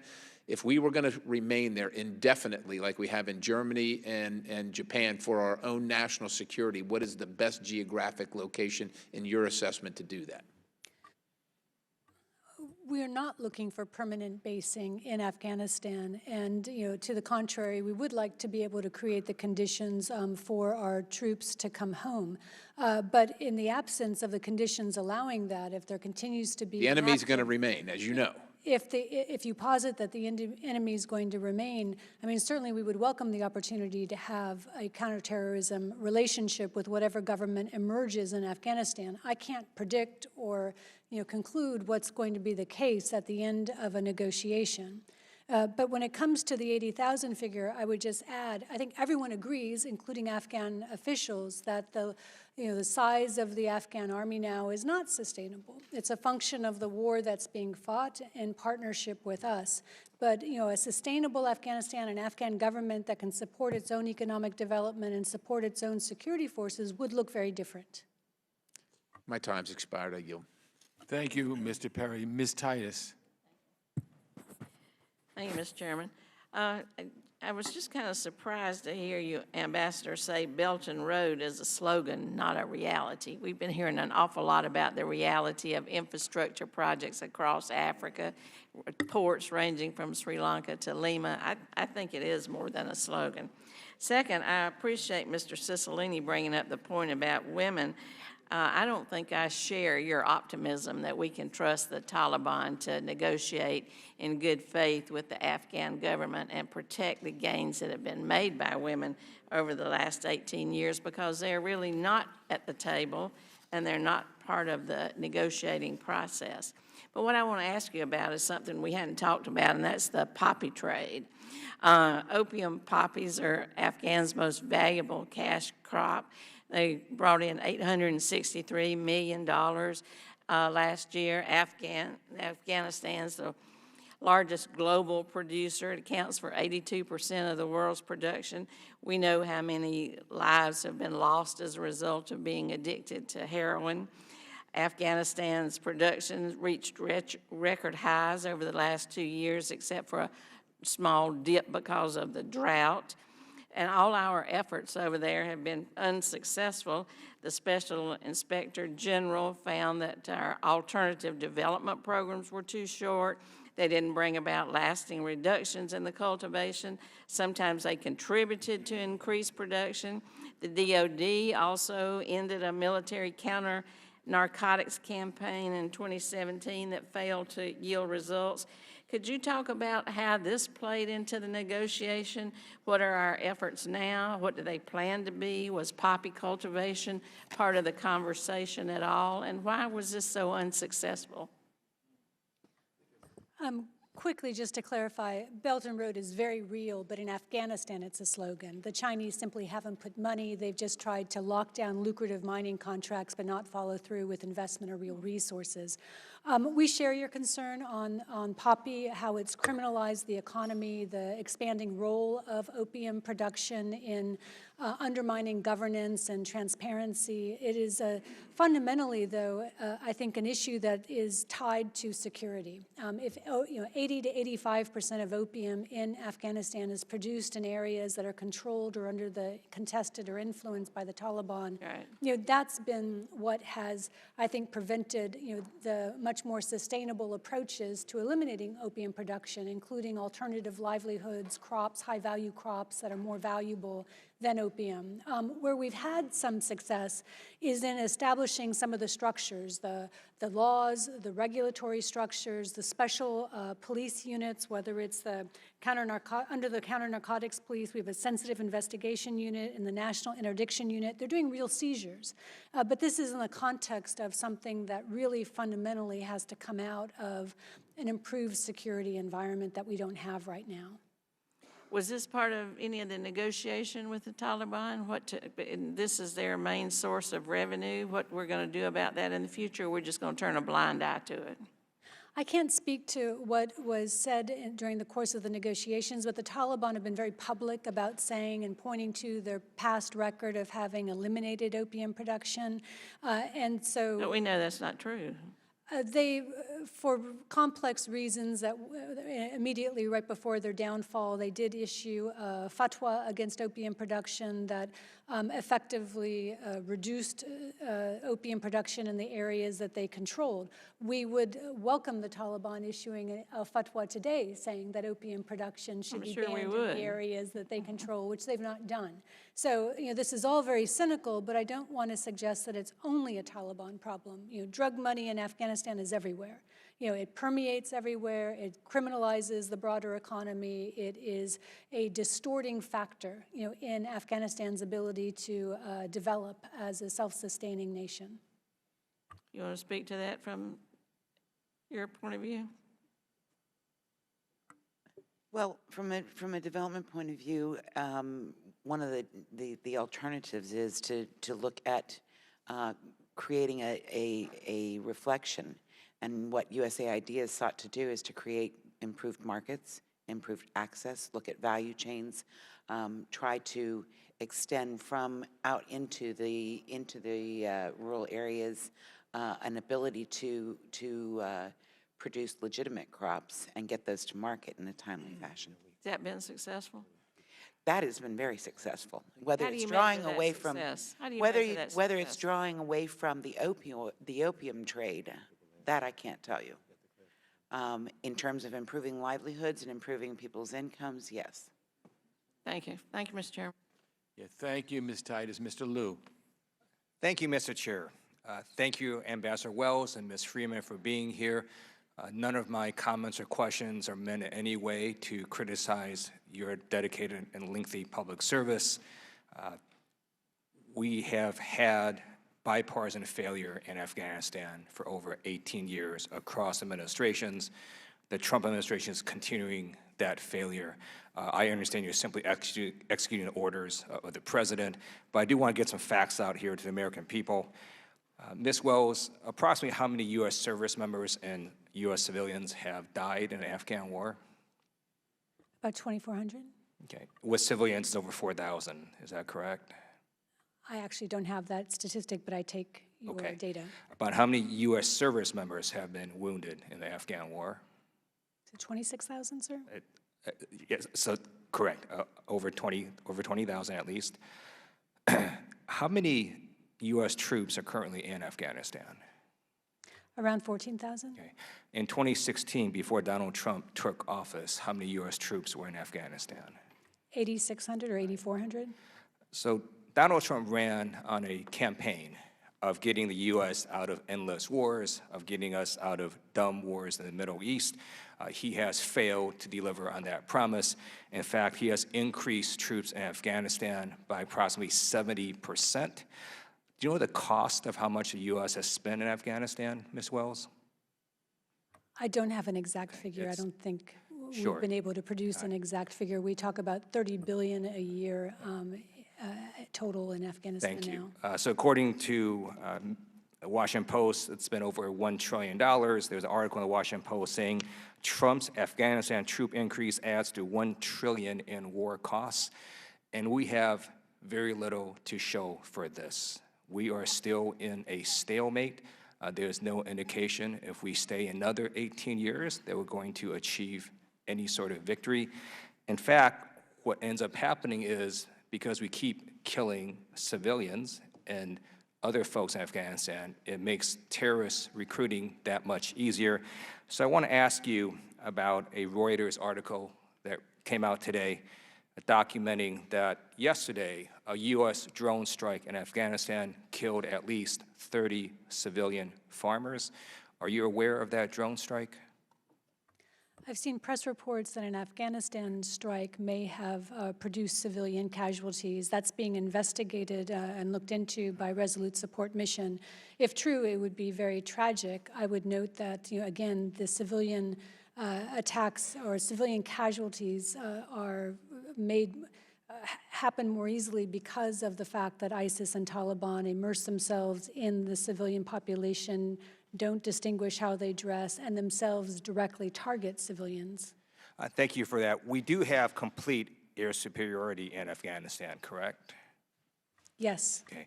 And our drones can linger over a target for a fair amount of time, correct? Sir, I don't know whether the report that you're mentioning is a drone attack. The reports I've seen have suggested this was something that was, I don't know the details of the incident, so I don't want to comment on it. Sure. When I served on active duty in the U.S. military, one of the things I did is I briefed commanders on the law of armed conflict. As you know, intentionally targeting civilians is a war crime. It is also a war crime if it's a disproportionate use of force. So if you were to think that there may be 1 or 2 terrorists there and you're going to end up killing 30 civilians, you can't launch that strike either. So I look forward to administration providing us information as to if in fact this strike killed at least 30 civilians, what the purpose of that strike was, and how does this happen when we have complete air superiority and our air assets can linger over targets for a fair amount of time. And all of this does bring me to how do we now conclude our failure in Afghanistan. So when is the next meeting that the administration is going to have with the Taliban? Has that been scheduled? No, the talks are paused at this stage. Right. So not only have we now had over 4,000 U.S. service members, civilians killed in Afghanistan, by your estimate, 26,000 service members wounded, over $1 trillion spent on this war in Afghanistan.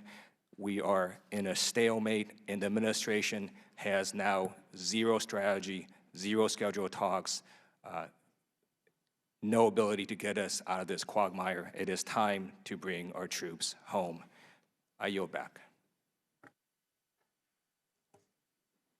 Thank you, Mr. Liu. Is Ms. Wild here? Ms. Wild. I have questions for each of you. I only have 5 minutes, as you know. I'm going to be a little quick and just ask that you be circumspect in your answers. Ms. Freeman, to start, the United States has invested an enormous amount of human life, money, and time into the conflict and attempted peace-building process in Afghanistan, as we all know. Since 2002, Congress has appropriated more than $132 billion in aid for Afghanistan. More than 2,000 U.S. troops have lost their lives in Afghanistan, and currently we have 14,000 troops there. My question to you is this: how is the Trump administration working to ensure that the investments the U.S. has made in Afghanistan, like building hospitals, schools, supporting NGOs, and advancing women's rights, is not lost if we withdraw from the country? And I ask that in the context of this, particularly because the Trump administration has not included the Afghan government in peace negotiations. How are we making sure that the progress we've made in Afghanistan will be maintained long term? Thank you. I think that the most succinct answer to your question is the broad programming of sustainability and working on systems, which I was trying to highlight in my own testimony. It's not a matter of just the number of students that are trained, but it's the infrastructure that is built. That infrastructure may be physical or it may be institutional, in strengthening the systems within the government. And I think we have a great deal of success to be shown in terms of strengthening internal systems to advance Afghanistan's own ownership of its development. The other area that I would point to in terms of sustainability is the development of stronger voices in Afghanistan to sustain themselves going forward. The voices of women, the voices of the private sector, the voices of educators that will carry forward through time in terms of their expectations. Thank you. I'm deeply concerned, and I appreciate your response, and I think it's a good one, but I hope we don't negate the progress that we've helped build in that country and the sacrifices, particularly that our troops have made by pulling out with a plan in place to create and sustain lasting peace. I'd like to turn to Ambassador Wells. And my question to you is this: we know that in July 2018, in an unprecedented move, the Trump administration entered into direct high-level negotiations with the Taliban and without Afghan government representatives. And in doing so, the administration reversed longstanding U.S. position that any peace process would have to be Afghan-owned and Afghan-led. And this, of course, harkens back to the questions that I was asking Ms. Freeman. For close to a year, the administration held almost continuous meetings with Taliban representatives. And I'm not going to go through what happened on September 11th because some of my colleagues have, and we all know. But we know also that for decades, the Taliban have carried out violence against women and egregiously violated women's human rights. Afghanistan is ranked the worst place in the world to be a woman.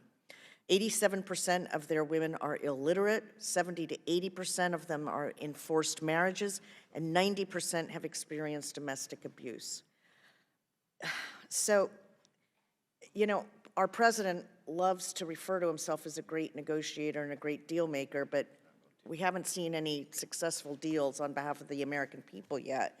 And I'm wondering, my question to you is this: when the Trump administration engages in high-level talks for almost a year with the Taliban and without the Afghan government, how do we expect these negotiations to ultimately be successful and bring long-term peace?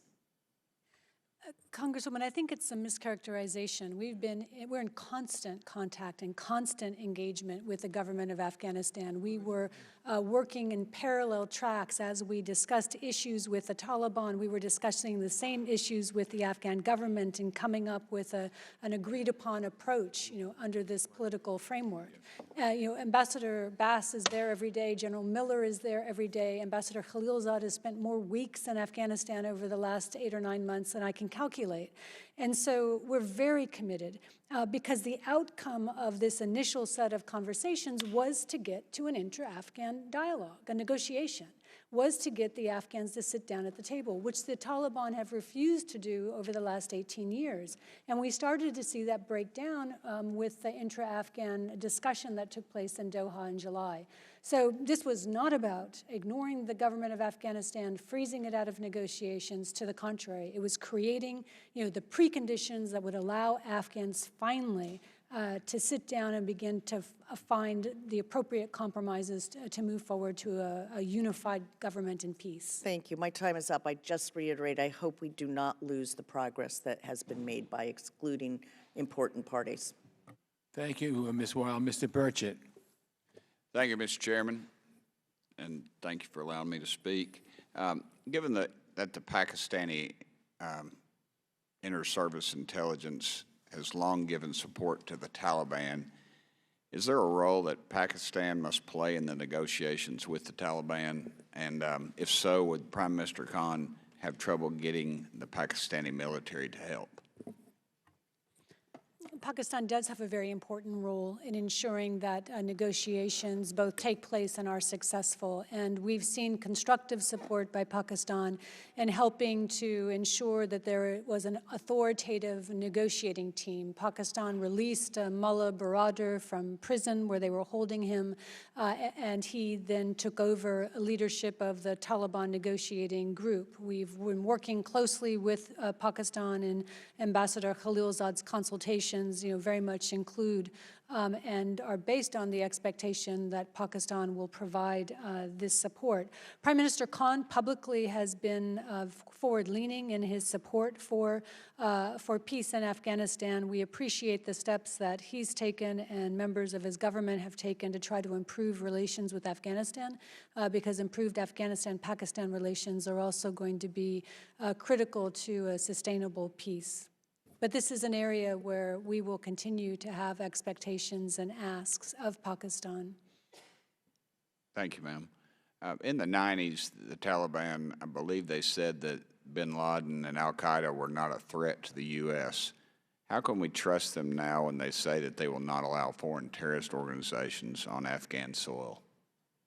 There's no intention to trust, and I think any peace agreement or any negotiations with the Taliban will be conditions-based, and the United States will have to have confidence that our security will not be imperiled. Say that again about trust. What was the wording? The agreement can't be based on trust. It has to be conditions-based, and where we have confidence through verification, through means that our security is not being eroded as a result of a peace agreement. So it's not really trust but verify. It's not really trust but verify. Verify. Yes, Ms. Verify. Yes, ma'am. Thank you. Given all the uncertainty with the Taliban negotiations, should the Afghan presidential elections still be held or postponed? The Afghan elections are proceeding on September 28th. We've long argued that the government of Afghanistan and the electoral bodies need to do everything possible to ensure that they are transparent and credible to the Afghan people.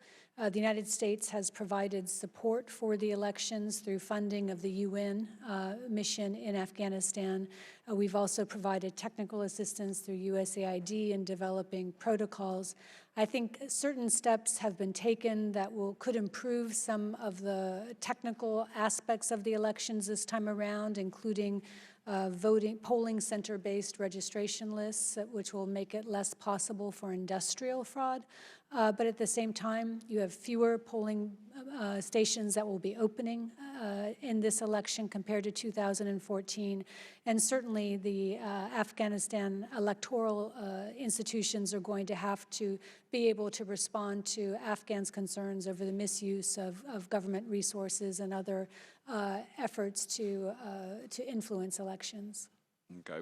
What are some ways to incentivize the direct Taliban-Afghan government talks? I think that both sides have an interest in peace, and what's remarkable is despite the incredible violence and just, indiscriminate violence against civilians that has been inflicted by the Taliban, the Afghan people remain committed to trying to find a way forward and remain committed to a peace negotiation.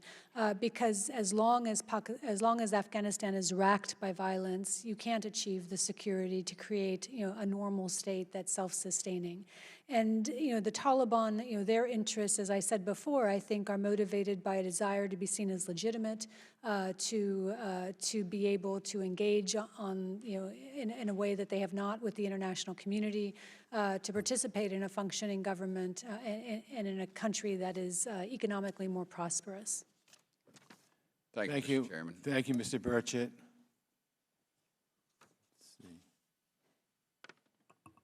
Ms. Spanberger. Thank you to the chair. Thank you to our witnesses today. Ambassador Wells, I'd like to start with a question for you. After 18 years of U.S. military involvement in Afghanistan, the country stands in a bloody stalemate. Thousands of American service members have lost their lives, talks with the Taliban have broken down, and the American public is war-weary. As reconciliation and security efforts advance, I am particularly concerned that Afghanistan will again be used by international terrorist groups such as Al-Qaeda or Islamic State Khorasan to launch and plan attacks on the United States or our allies. As you've already discussed, if the previous rounds of talks had continued as planned, the Taliban was going to agree to preventing terrorist groups from using Afghanistan to plan and launch attacks. Yet it is not clear that the Taliban would follow through on this pledge or even have the ability to rein in the numerous terrorist organizations. They have made and failed to keep similar pledges before. And so my question is, what do you see as a realistic path forward to ensuring that Afghanistan is not ripe for terrorist groups to plan and launch cross-border terrorist attacks? And how can we proceed with enforcing any agreement related to that type of promise? Again, I would say, I think it's a bit of a mischaracterization to say that it's only been a bloody stalemate. I mean, we have a situation now where the Afghans are doing the overwhelming majority of the fighting. We have a situation where the Taliban don't control provincial capitals. They're not in control of the country or in control of the people. We have a situation where we have succeeded in ensuring that Afghanistan has not been used as a platform against us again. And so the baseline goal and reason why we went into Afghanistan, I think we've upheld. America's security is going to be the foremost objective of any peace negotiation that we support. And the president has spoken to that, the secretary has spoken to that, and that is why any peace agreement needs to be conditions-based. I can't give specifics now, and I would leave it to further briefings, if and when a peace negotiation resumes. But I think that the Afghan people, the Taliban, and we agree that this is not a conflict that is going to be won militarily.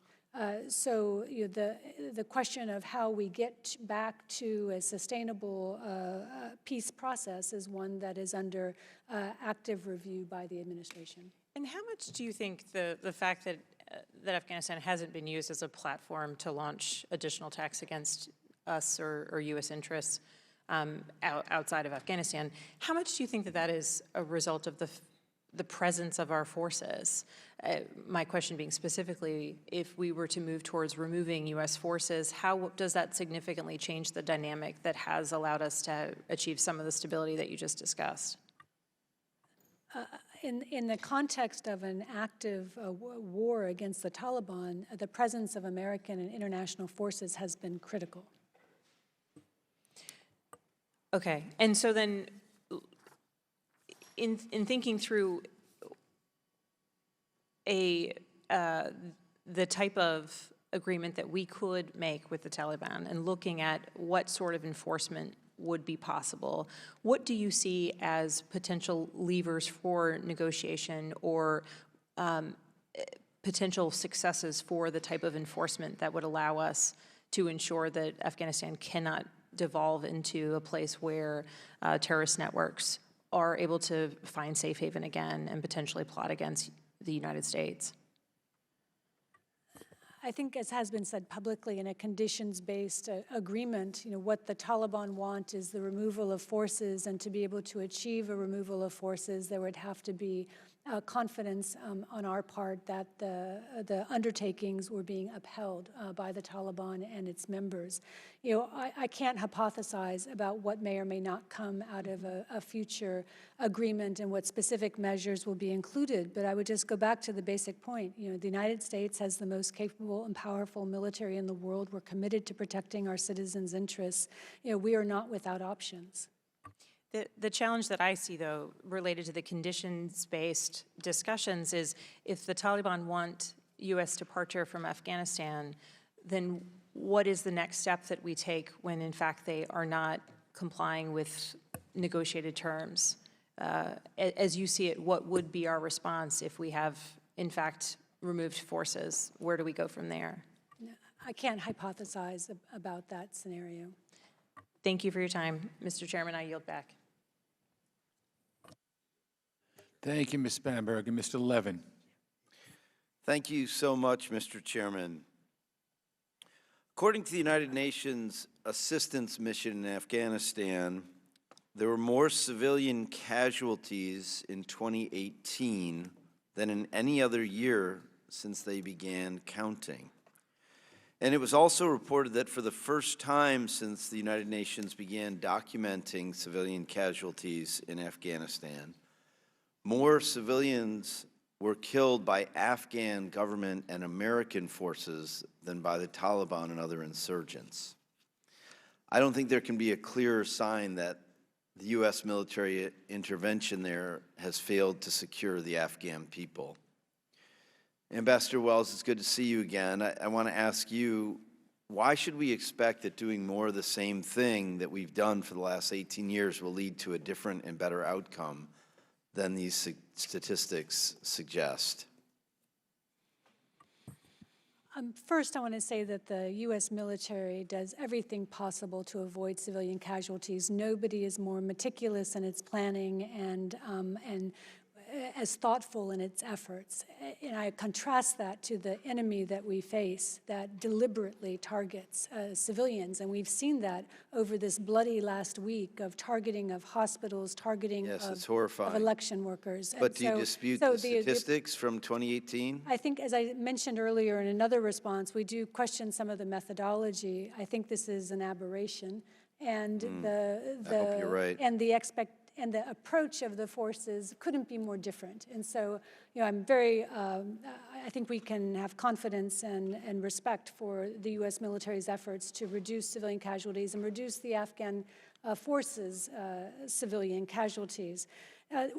This is not a static, or this is not a static situation. There's been significant change over the last 18 years, and one of those significant changes is the fact that it's the Afghan forces who are doing the fighting and dying. We still suffer tragic losses, and we suffered a tragic loss last week, but the numbers bear no resemblance to the beginning of this conflict and the height of this conflict. And, you know, as time goes by, what we've seen are more capable Afghan forces, more educated, Afghanistan citizens, higher life expectancy, a more sophisticated population.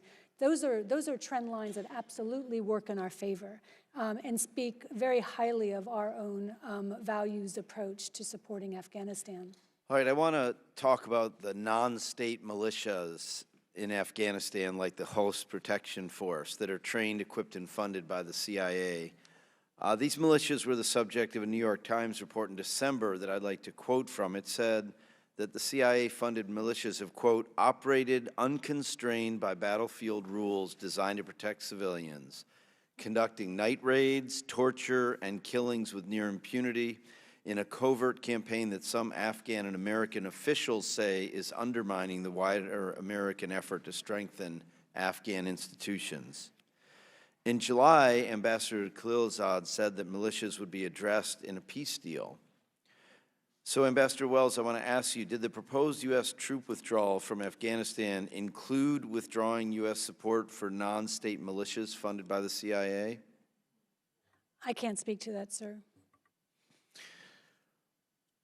Well, in an interview with the BBC this week, the Taliban's chief negotiator said that the negotiation was, quote, the only way for peace in Afghanistan, and quote, from our side, our doors are open for negotiations, and we hope the other side also rethinks their decision regarding negotiation. If we're not talking about these things, do you think we can achieve a sustainable solution?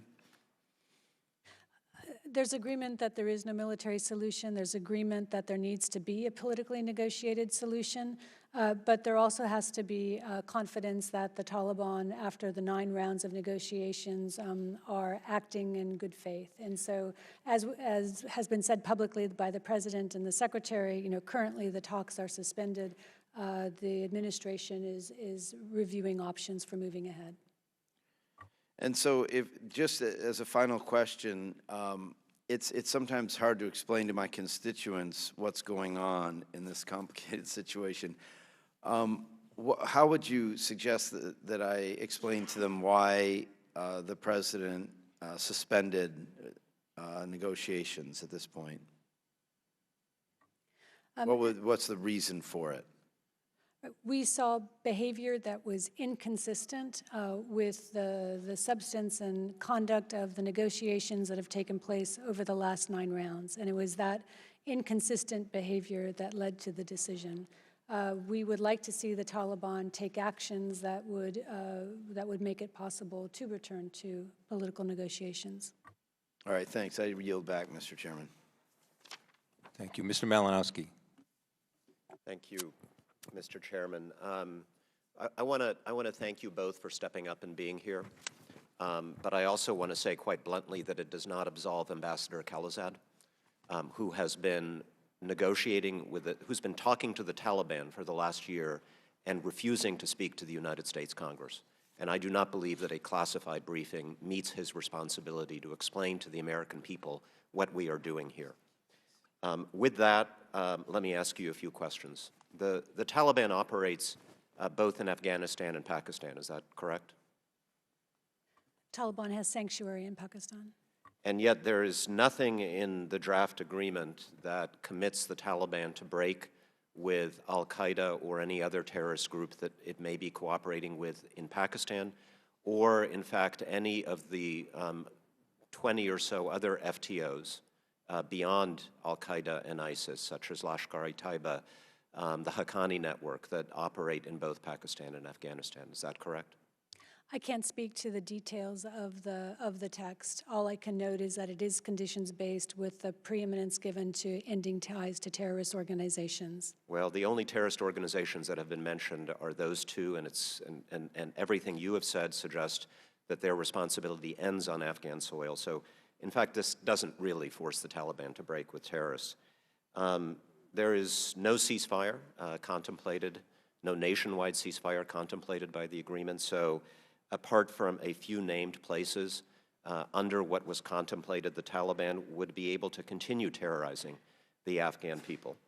And yet, as I understand it, we may go, were this process to continue, we could go below 8,600 troops. We could go all the way to 0 troops in Afghanistan, even if there is no final intra-Afghan agreement, so long as we have, and if I may quote you, confidence that our security is not impaired. Is that a fair assessment? Again, I can't speak to the details of the agreement that was being discussed or the political framework that was being discussed. All I can address are the principles that drove it. And the foremost principle is American security, but that has to be also sustainable.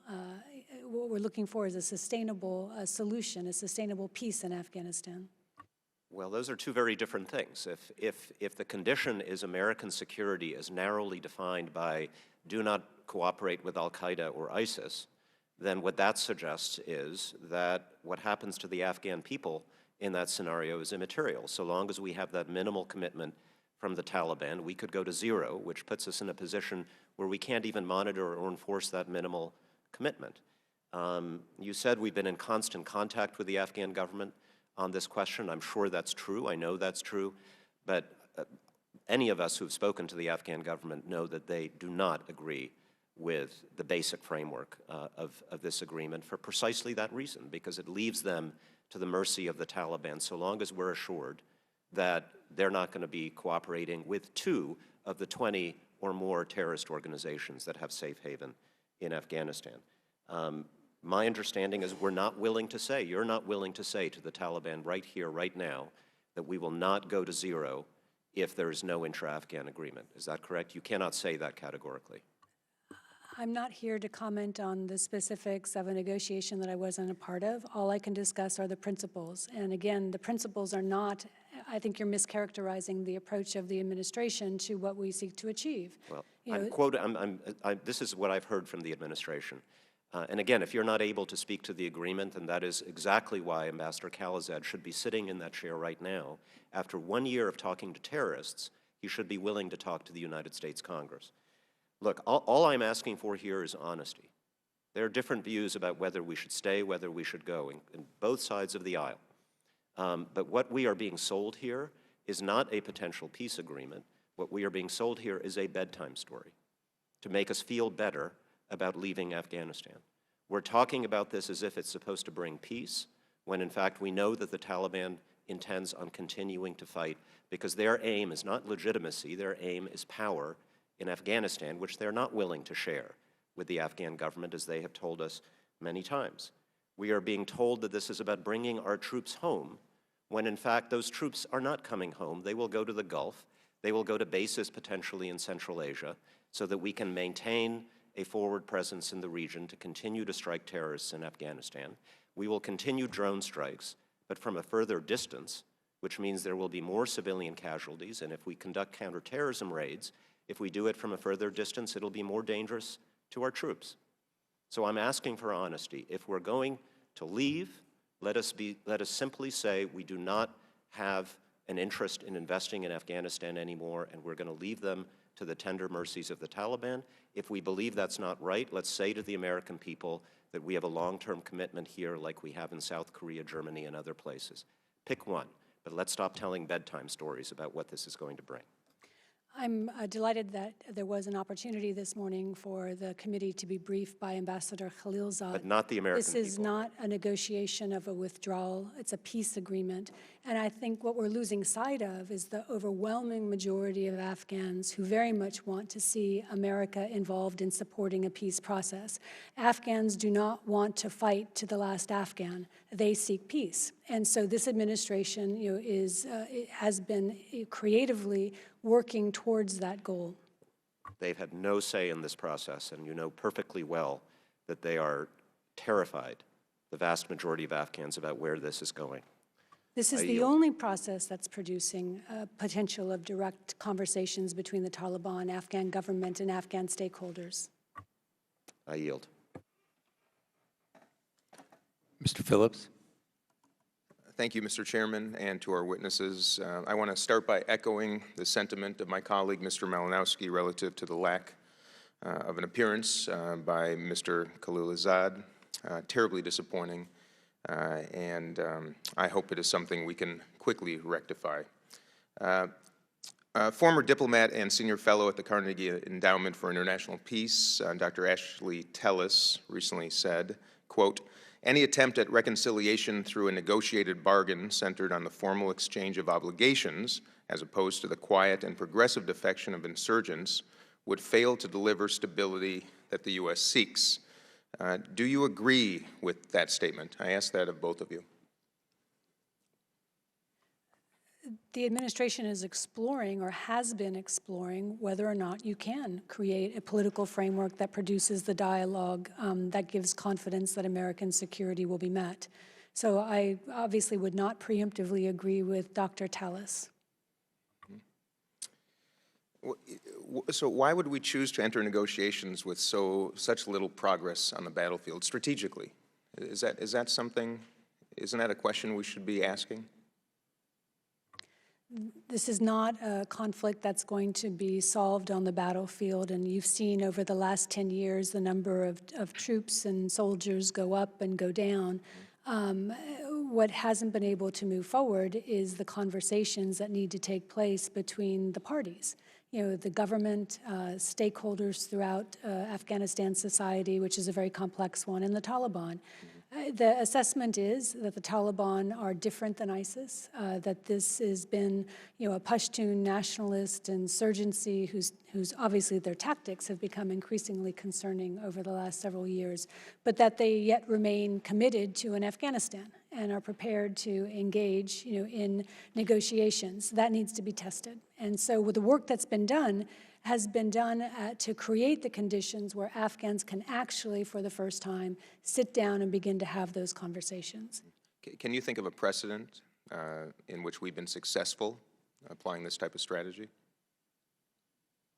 I think every war is unique, but certainly the American role is critical and essential in driving any process forward. And so I would focus on the fact that America has received the support of the neighboring countries for the most part. We've certainly been able to work productively with our like-minded partners. Ambassador Khalilzad has been able to work with the Russians and the Chinese because fundamentally this is about interests, and the region does have, to greater or lesser degrees, an interest in Afghanistan stabilizing. Let's speak about interests. You speak of Russian and Chinese interests. How would you articulate those relative to Afghanistan right now? I think both countries are concerned by the prospect of the terrorist situation in Afghanistan worsening. And to that extent, we can have a focused conversation about how to move forward in advancing peace. I am not going to suggest that they don't have other motivations, but again, being able to be able to exploit the fact that both countries are concerned about what ISIS represents, that the problem in Afghanistan can get worse as well as get better, is what allows us to, and what has allowed us to organize very dynamic, productive international gatherings and diplomatic architecture in support of a peace process. So you consider the Chinese and Russians at this stage to be part of the solution? I think that if important regional countries don't support peace, it will be hard to achieve a peace agreement. Well, but that's different than being part of the solution. Are they currently? We've been working with the countries because we do believe that their support will be helpful in advancing a peace agreement. Okay. Thank you, Ambassador. I yield back my time. Actually, would my friend yield to me for a second? Yes, I absolutely. I thank my kindly. friend. Ambassador Wells, this eerily has the resonance of the Paris negotiations between Henry Kissinger and Lee Duc-Tho on trying to negotiate the end of the Vietnam War. And pledges were made. That was a peace agreement too, allegedly. Pledges were made for the North Vietnamese not to invade the South, promptly ignored, and we turned a blind eye to it, making it look like what Mr. Malinowski indicated, a bedtime story, not even a fig leaf. Can you assure us that's not what we're looking at here, that this is different? President Trump is seeking peace, a negotiated political settlement. He's not seeking a withdrawal agreement. That's a heck of a reassurance. I'm sure every American can take that to the bank and feel comforted.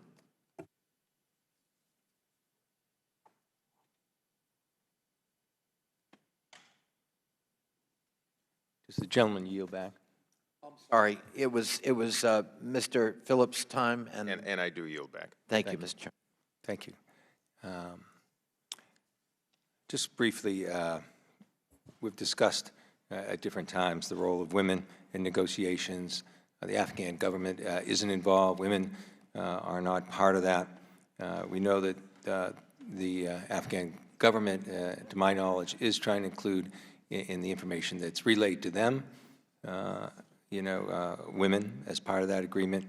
But what do you envision going forward of the role of women, even in negotiations such as they are, not directly, but also going forward, should we move forward with this agreement, really trying to put something in the agreement that guarantees so many of the gains of women in society that have been there since our involvement in Afghanistan, and also considering the view that the Taliban has to women? how Afghans govern themselves needs to be determined by Afghans. And so, obviously what we hear from the Afghan government and from non-Taliban members of Afghanistan society is their commitment to the gains of the last 18 years, the importance they attach to the constitutional rights, and including the rights of women and girls. And that's backed up by polling, which consistently shows every year an increasing number of Afghans who support education, who support women's participation in the workforce, who support women's voting. A third of all candidates in the parliamentary elections were women. So I think we have profoundly influenced the development of Afghanistan society in a very positive way. And those gains, Afghans are going to have to fight and preserve those gains in a dialogue or in a negotiation with the Taliban. What we can be very crystal clear about, and I think you'll see this in the donor meeting that is happening in London and other sessions that will happen with international donors, is that for Afghanistan to enjoy the support, to receive the benefits of being a member of the international community, it will have to uphold these fundamental rights. And that's the power, I think, that we have, or the greatest power that we have, is that you're not going to get assistance, you're not going to get foreign direct investments, you're not going to get the respect of the international community if you seek to repress or put women back in the home and out of schools. I have sponsored a legislation that hopefully will soon be coming forward to say that if there's other types of resources going forward that the U.S. is going to supply to the Afghan government, that those guarantees for women remain in place. Is that something you agree with? All of our programs have embedded in them women's participation and support for women's rights in Afghanistan. It's an operating principle. I think Karen can speak to that. Yes, Ms. Freeman. Thank you. Been waiting for that moment for a long time.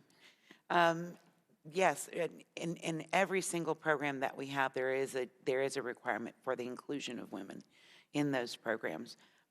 In particular, and with respect to the current question at hand, we have been actively working with civil society and women's business chambers, et cetera, to help them to improve their negotiating skills, to help them to hone their messages, their expectations, to be realistic and pragmatic about the way forward, and to ensure that when and if they do have the place at that meeting, that they'll be ready for it. Thank you. Well, thank you, and I hope that this committee, moving forward very shortly, will be able to go forward with that and put additional safeguards to protect the gains that women and girls have certainly been advantaged from in Afghanistan. I'd like to thank you, and I'd like to thank the panel for what was a very lengthy hearing this morning, and thank you for taking the time to do that. We'll pause just briefly so that the staff can reset the witnesses for the second panel. Thank you again.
The committee will reconvene. I'd like to introduce our second panel and thank them for their patience this morning, which indeed was, after a very extensive first panel hearing.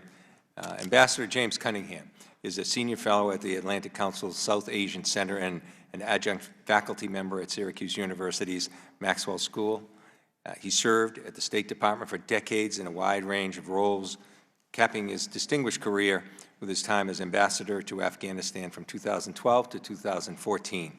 He's a member of the Council on Foreign Relations, the Asia Society, and the American Academy of Diplomacy. Thank you for being here, Ambassador. Ms. Laurel Miller is the director of the Crisis Group's Asia program, where she leads the organization's research, analysis, and policy advocacy dealing with that region from 2013 to 2017. She was the deputy and then acting Special Representative for Afghanistan and Pakistan in the State Department. And in previous service at the department, worked on numerous issues, including peace negotiations in Bosnia. She also served on the staff of the National Security Council. Welcome and thank you again, Ms. Miller. Mr. Thomas Jocelyn is a senior fellow at the Foundation for Defense of Democracies and a senior editor of FDD's Long War Journal. He has worked as a trainer for the FBI's Counterterrorism Division, and he's written widely on counterterrorism and issues that are related to counterterrorism. I'd like to welcome to you all without objection. The witness prepared testimony will be made part of the record, and I'll now allow the witnesses to testify for 5 minutes each to summarize their testimony. Let's start with Ambassador Cunningham. Thank you, sir. Appreciate the opportunity to be here today. While the specifics of the deal negotiated by U.S. Special Representative for Afghanistan Reconciliation Khalilzad remain unknown, its apparent elements raise serious concern about failure in its application. Now that President Trump has called a halt to the discussions with the Taliban, the opportunity exists, if the administration will take it, to course correct and seek a better deal that will lead to a political agreement ending the conflict, the goal which President Trump correctly set 2 years ago. A flawed deal on withdrawal of U.S. forces, one not grounded in the context of an actual peace agreement, risks the collapse of Afghanistan into chaos, the return of the oppressive and extremist Taliban emirate, and the growth of the Islamist terrorist threat to Western security and values. The American Afghan peoples and our many international partners in Afghanistan deserve better. One side negotiating against a deadline is at a severe disadvantage when the other is not, and Ambassador Khalilzad has been operating under extremely complex conditions. But an agreement which fails, in fact, to open the way to peace for Afghanistan will be a defeat for U.S. leadership and values and sacrifice unnecessarily U.S. and Afghan interest in stability and security in that troubled region. Certainly, a discussion with the Taliban about ending the conflict is to be welcomed, but hope for an intra-Afghan dialogue is not a strategy, and there is little to suggest that a Taliban version of peace would be acceptable to the vast majority of Afghans or to the international community. Taliban representatives have told other Afghans that the United States is defeated and that they will restore the Islamic Emirate. While they suggest that the Emirate would be less severe and barbaric, there is little doubt what that would mean for today's Afghanistan, nor of the risks that outcome would pose for Afghan women. Negotiations should be resumed as soon as possible, but on a different basis, geared to actually ending the conflict. A sound deal with the Taliban will involve the Afghan government. It will, as a first step, end the violence by making the discussion of U.S. withdrawal contingent upon a ceasefire which ends the killing of Afghans. While forces can be reduced based on conditions as a ceasefire takes hold, it will make a durable peace agreement between the universally recognized Afghan government and the Taliban the sine qua non for the ultimate withdrawal of international forces. That negotiation, in turn, must take into account the reality, as demonstrated by the horrific ISIS bombing of a Kabul wedding hall last month, that future Afghan governments will likely require international assistance in combating terrorism. They will also, without doubt, require significant international donor support for a peace agreement. A new Taliban emirate will be deserving of neither. There has been much discussion in the past weeks about the futility of continued U.S. engagement in Afghanistan and American fatigue, and calls for withdrawal, often without addressing the consequences. Peace negotiations on the terms we, most Afghans, and our international partners would seek will be difficult but not impossible to create. We have not adequately tested the proposition, which requires a complex diplomatic and military effort and continued support for the Afghan security forces. We have long recognized that a military solution is not in the offing, but a peace process does require an adequate military instrument in support of a multilateral, multifaceted, high-level diplomatic campaign to set the conditions for negotiations. The irony of where we are today is that President Trump's South Asia strategy announced 2 years ago corrected the shortcomings which handicapped President Obama's efforts to withdraw U.S. forces and establish a peace process. Knowing that President Obama had a timeline for bringing our troops home, the Taliban had no incentive to negotiate.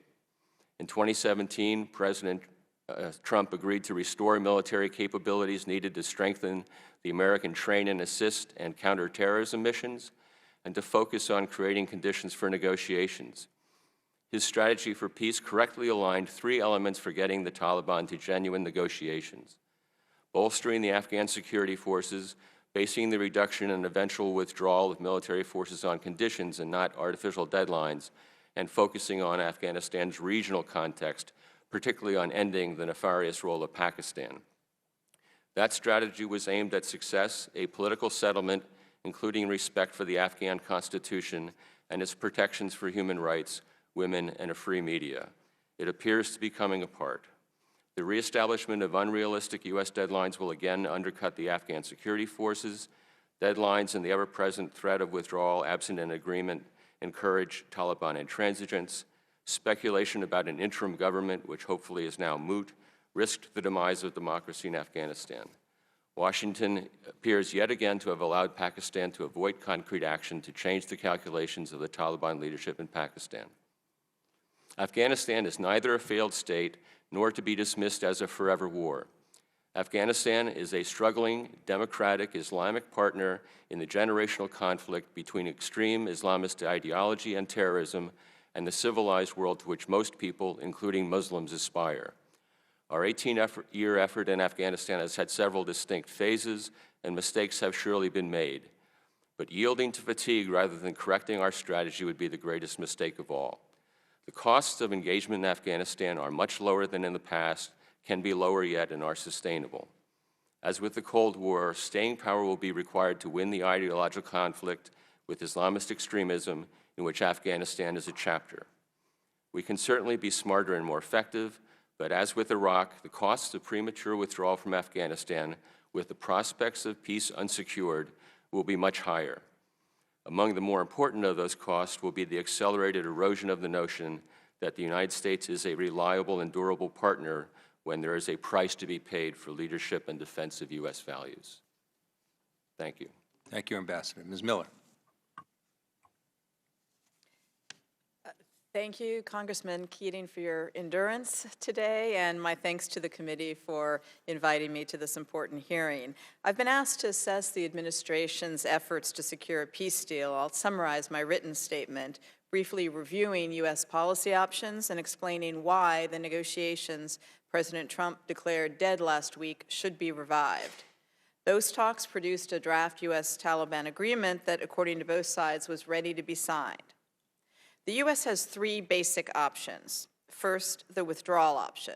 The U.S. could plan and execute a pullout of all U.S. forces. The conflict would continue, and it would probably intensify and become more chaotic. There's a strong chance the anti-Taliban side would fracture.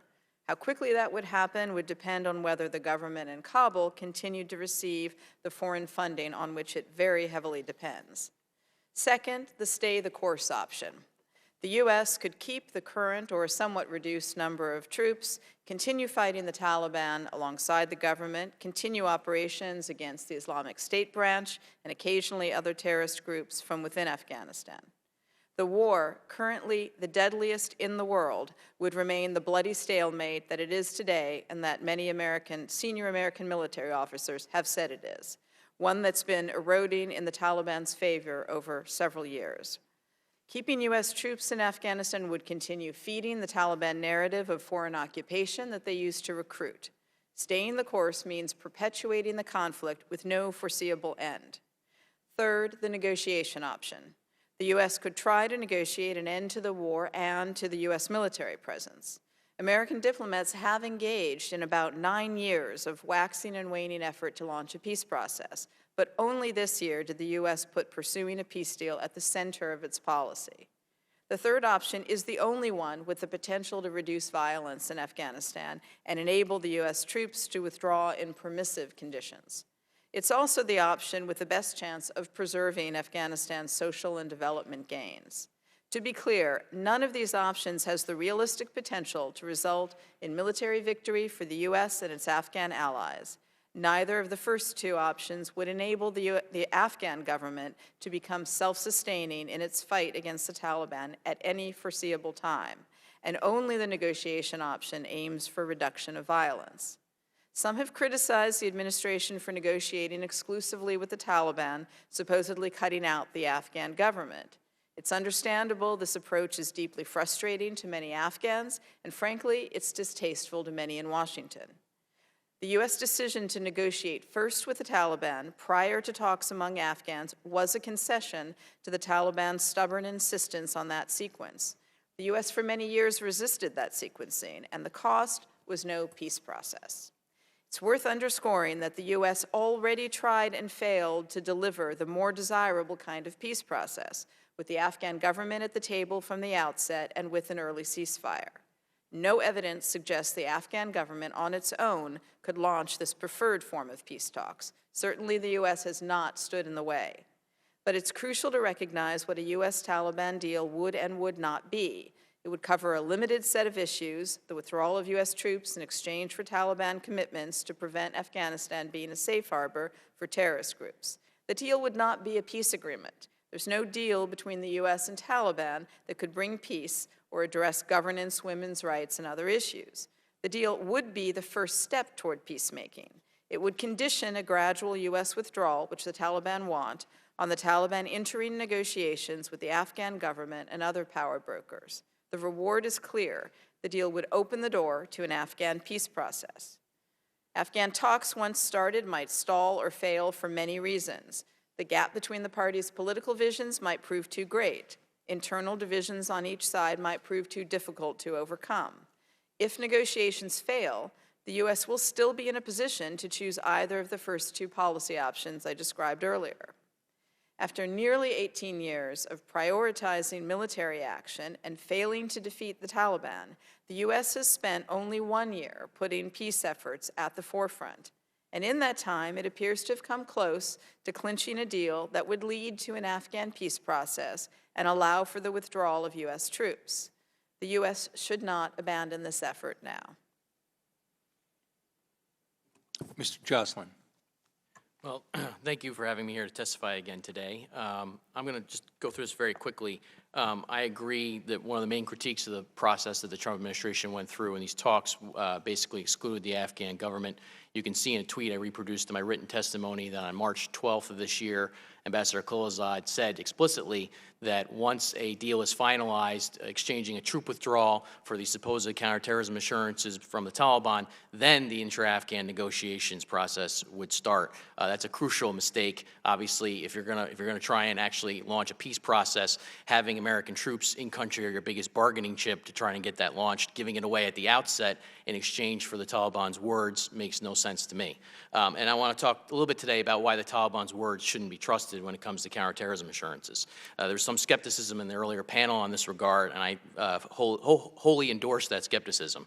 I'm going to run through 5 key issues in that regard very quickly. First, the Taliban hasn't come clean about its past at any point in time. In July, the Taliban released a video in which they said that 9/11 was a heavy slap on their dark faces, was the consequence of their interventionist policies and not our doing. In other words, they were justifying 9/11. They didn't blame al-Qaeda. They didn't renounce their decision to harbor al-Qaeda prior to 9/11. They said it was a result of our policies, which is a talking point they've had since 2001. In addition, in August, Suhail Shaheen, who's participated in the talks in Doha as a chief Taliban negotiator, said he didn't know who did 9/11. He didn't know, and if we have evidence of this, then maybe we can bring that forward and we can try and prosecute it. Well, I'll just say this. We know who did 9/11. right? And you can see in my testimony, I've excerpted quite a few parts of this report, the 9/11 Commission report, showing the Taliban's complicity and safe haven for al-Qaeda and how crucial that was for al-Qaeda in the run-up to 9/11. And there's a number of reports and citations in my written testimony to this in that regard. So we don't need Suhail Shaheen to tell us we don't know who did it. But the key point there is, if they're not willing to come clean about the past, why are you willing to believe what they're saying about the future? Why are you willing to believe that their assurances going forward are really firm? Second point, in July 2016, Ambassador Khalilzad testified before this committee, and during that hearing, he actually highlighted the fact that Ayman al-Zawahiri, the head of al-Qaeda, had sworn his personal allegiance to Habatul Akhundzada, who is basically the supreme leader. They call him the Emir of the Faithful for the Taliban. And Ambassador Khalilzad said that that showed that the relationship continues.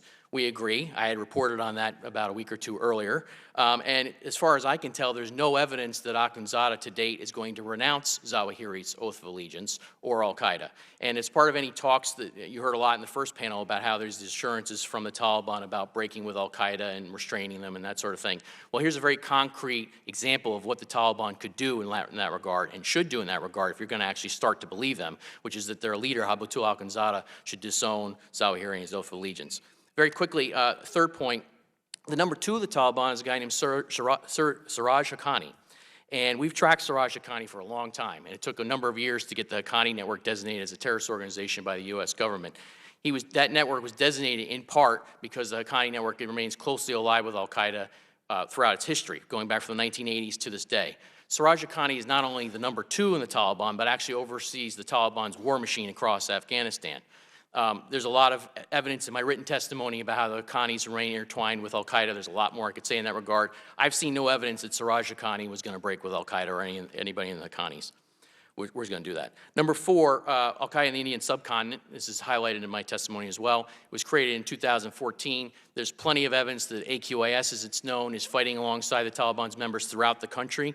Al-Qaeda and AQIS members serve as religious and military instructors for the Taliban. They remain embedded in the Taliban. In fact, a special Inspector General report submitted to Congress earlier this year highlighted the fact that actually many, according to this report, many al-Qaeda members are actually dual al-Qaeda and Taliban members.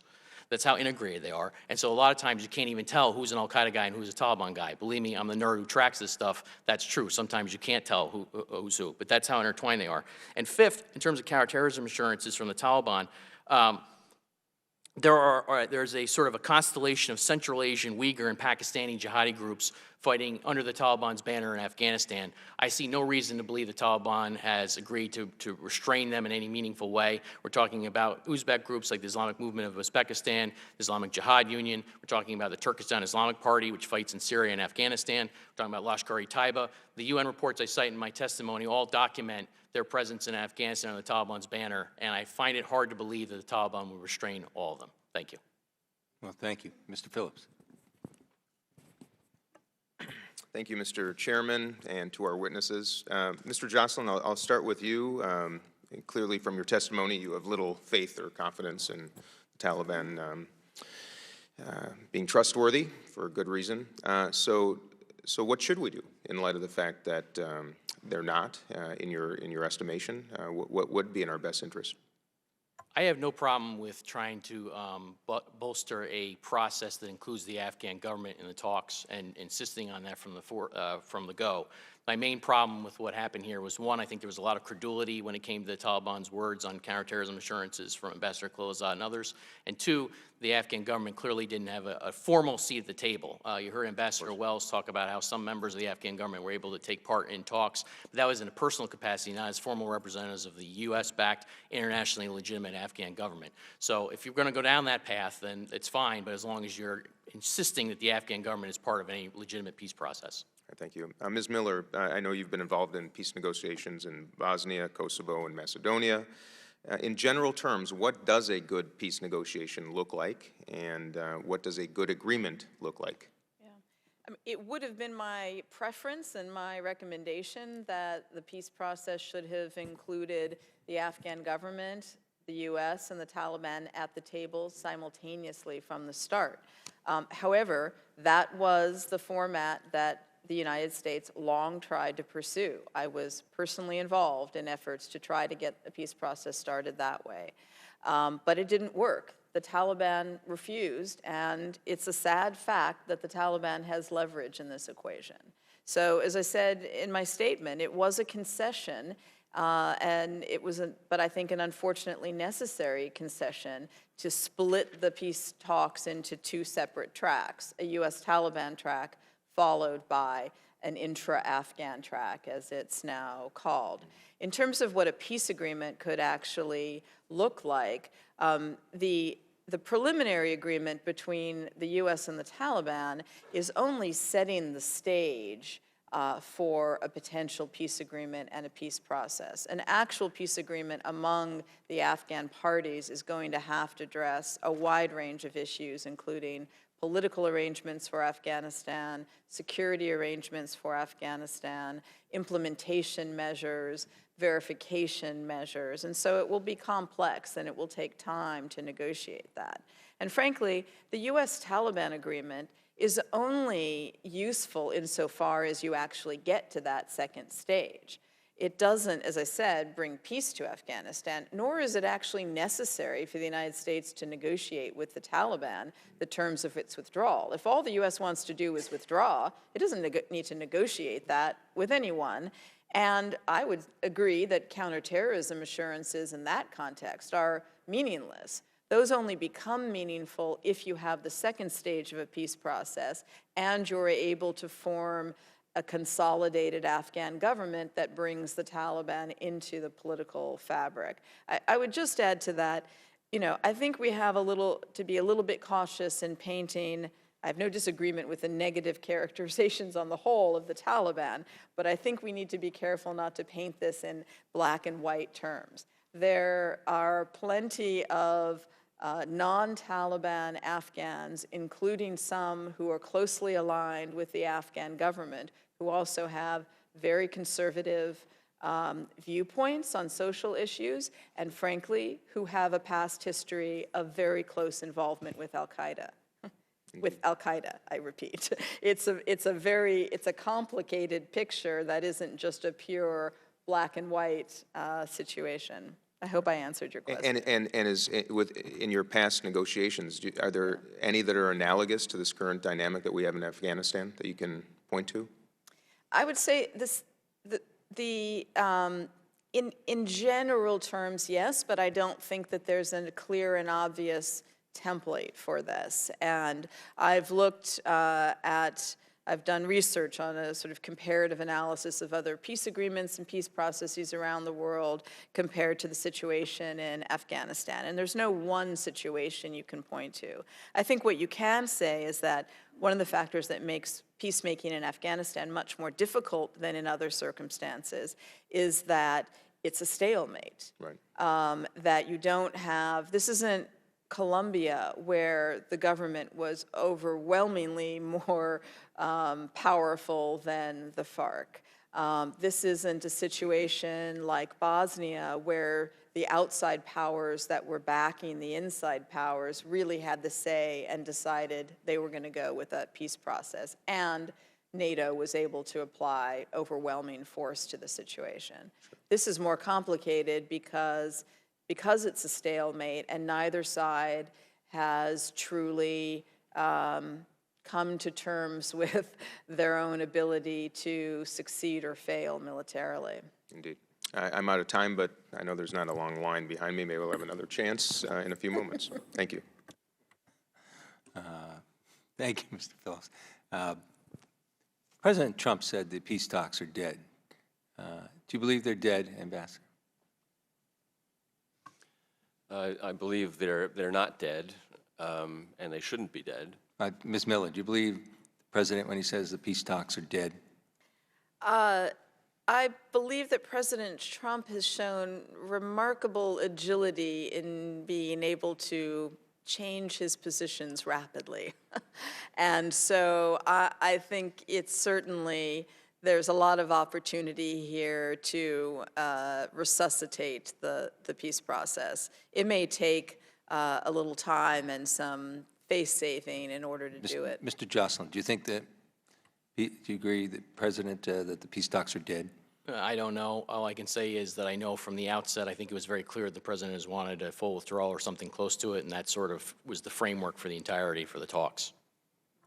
Yeah, I would say the fact that any of you or members of Congress can answer that question presents a problem with the talks. We don't even know if they're dead or not, or if they're there. So that's the status of it. Let's assume we go forward, whether they're suspended, whether we begin anew at some time. Ambassador, I thought you brought a very important point forward. If that's going to happen, and we, whatever term you want to use, Lazarus appears and these are no longer dead, the importance of, while these negotiations are going on, being able to maintain a ceasefire, I think is critical. What is your opinion?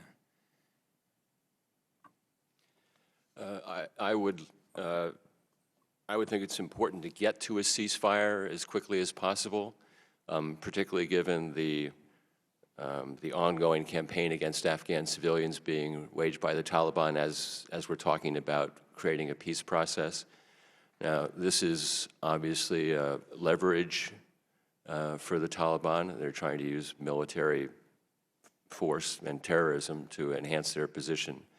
But as we go about resetting this, I would hope that there would be a serious effort to draw a clearer line between this discussion and the actual negotiation of peace than I think exists. You have a better understanding now of the agreement than we do, because you've been briefed and we haven't. But there are several... Well, we don't know if the agreement's alive. The agreement needs to be adjusted, I think, but the goal needs to be kept in mind that the agreement is really, as Laurel said, the agreement is kind of a key to getting into a peace negotiation. My problem is it's not clear that that key is going to work, or that it's strong enough. Well, here's another point, and Mr. Jocelyn, mentioned the Connies. Ambassador, you mentioned Pakistan. I mean, it seems like these factors may not be front and center in some of these negotiations, and without that kind of discussion, how inhibited is our ability to proceed? I think our ability is gravely inhibited. Mr. Jocelyn? Pakistan has a key role to play here. I would suggest you look at Ambassador Khalilzad's personal Twitter account before he became special representative, and you'll see that he was very forthright about Pakistan's role in harboring and sponsoring the Connies and others who are directing the attacks in Afghanistan, and that is an issue that I do not think is going to be solved. And I would just suggest one other thing. If we are going to reset or whatever might happen, words count when you're dealing diplomatically in negotiations. And I personally think, and if you have any comments on this in this regard, instead of talking about a U.S. withdrawal, we should be talking about Afghan and the Afghan government being able to negotiate our presence involved. It might sound like semantics, but I don't think it is. Ambassador. I think that's a good point, and I don't exclude at the end of this process, which will take a lot longer than anybody would want, I would not exclude that there would be an agreement on an enduring U.S. presence and military presence in Afghanistan at a much lower level that would be focused on a counterterrorism mission. There's no reason to, as I hinted at in my statement, there's no reason to think that a future Afghan government, even if constituted under a peace agreement, is going to have the capability on its own to deal with terrorism within Afghanistan and the region. Okay. I only hope that any further negotiations have the tenacity of Mr. Phillips. He's still here, and he wanted to allow him to have the last few minutes to ask some more questions. Thank you, Mr. Chairman. Ambassador Cunningham, you've said that if there's going to be any negotiation between the Taliban and the Afghans, that the Afghans will need a legitimate political authority to have that discussion. So perhaps you could apprise us as to the status of elections in Afghanistan and what we, Congress and the United States, can do to strengthen and secure democratic elections. The status now, although another problem with the way these discussions have been conducted up to now is that, among other things, it created a wide series of rumors within Afghanistan about what the American attitude was toward elections and whether they would be held or not. And that created a lot of uncertainty, obviously. Now it looks like they will be held. They're scheduled. The apparatus is in place. They will be flawed as they have. I lived through the last elections. It was a most unpleasant experience. They will be flawed again, but they will be, I think, they will be successful in reestablishing a legitimate political authority in Afghanistan as a result of the exercise of the voting franchise by the Afghan people. One thing we do know about Afghanistan is that Afghans like to vote, even if it's dangerous for them to do so. And I expect and hope that that will be the case again this time, and I hope very much so that the election results will be clear enough that it won't lead to a series of protracted disputes as it did the last time around. And is there anything that we or the international community can and should be doing proactively to provide political support and economic support to the actual negotiations themselves? Okay. Messaging the Afghan political class that they have a responsibility not to allow this to degenerate into a political conflict as it did before, and providing encouragement for them that when they have a political outcome, that it will be supported by the United States and our partners. Okay, thank you. And then a final question for each of you. I asked this at the last panel. I'll repeat it. Dr. Ashley Tellis, Senior Fellow at the Carnegie Endowment for International Peace, said recently, any attempt at reconciliation through a negotiated bargain centered on the formal exchange of obligations, as opposed to the quiet and progressive defection of insurgents, would fail to deliver stability that the U.S. seeks. So on the subject of defection of insurgents, love your thoughts respectively on strategies that we should be considering to inspire the defection of the insurgents that we're battling. Anyone who wants to start? Ms. Miller?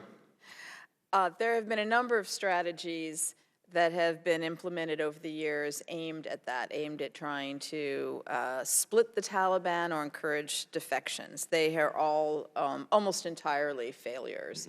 And I do not expect that there's any strategy that can succeed in that. There's a lot of talk about the fractures in the Taliban, lack of cohesion within the Taliban.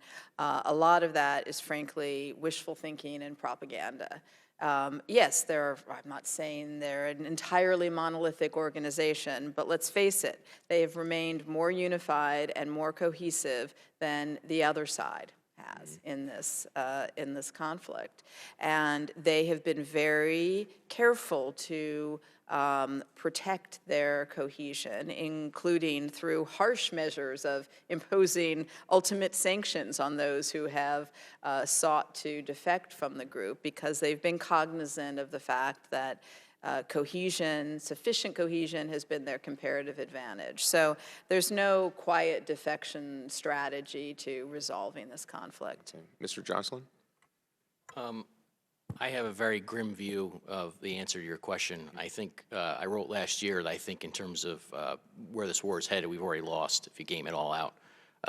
Especially with President Trump's commitment to withdrawing troops, I think that he basically, I find it very hard to believe that there's going to be some turnaround now here militarily.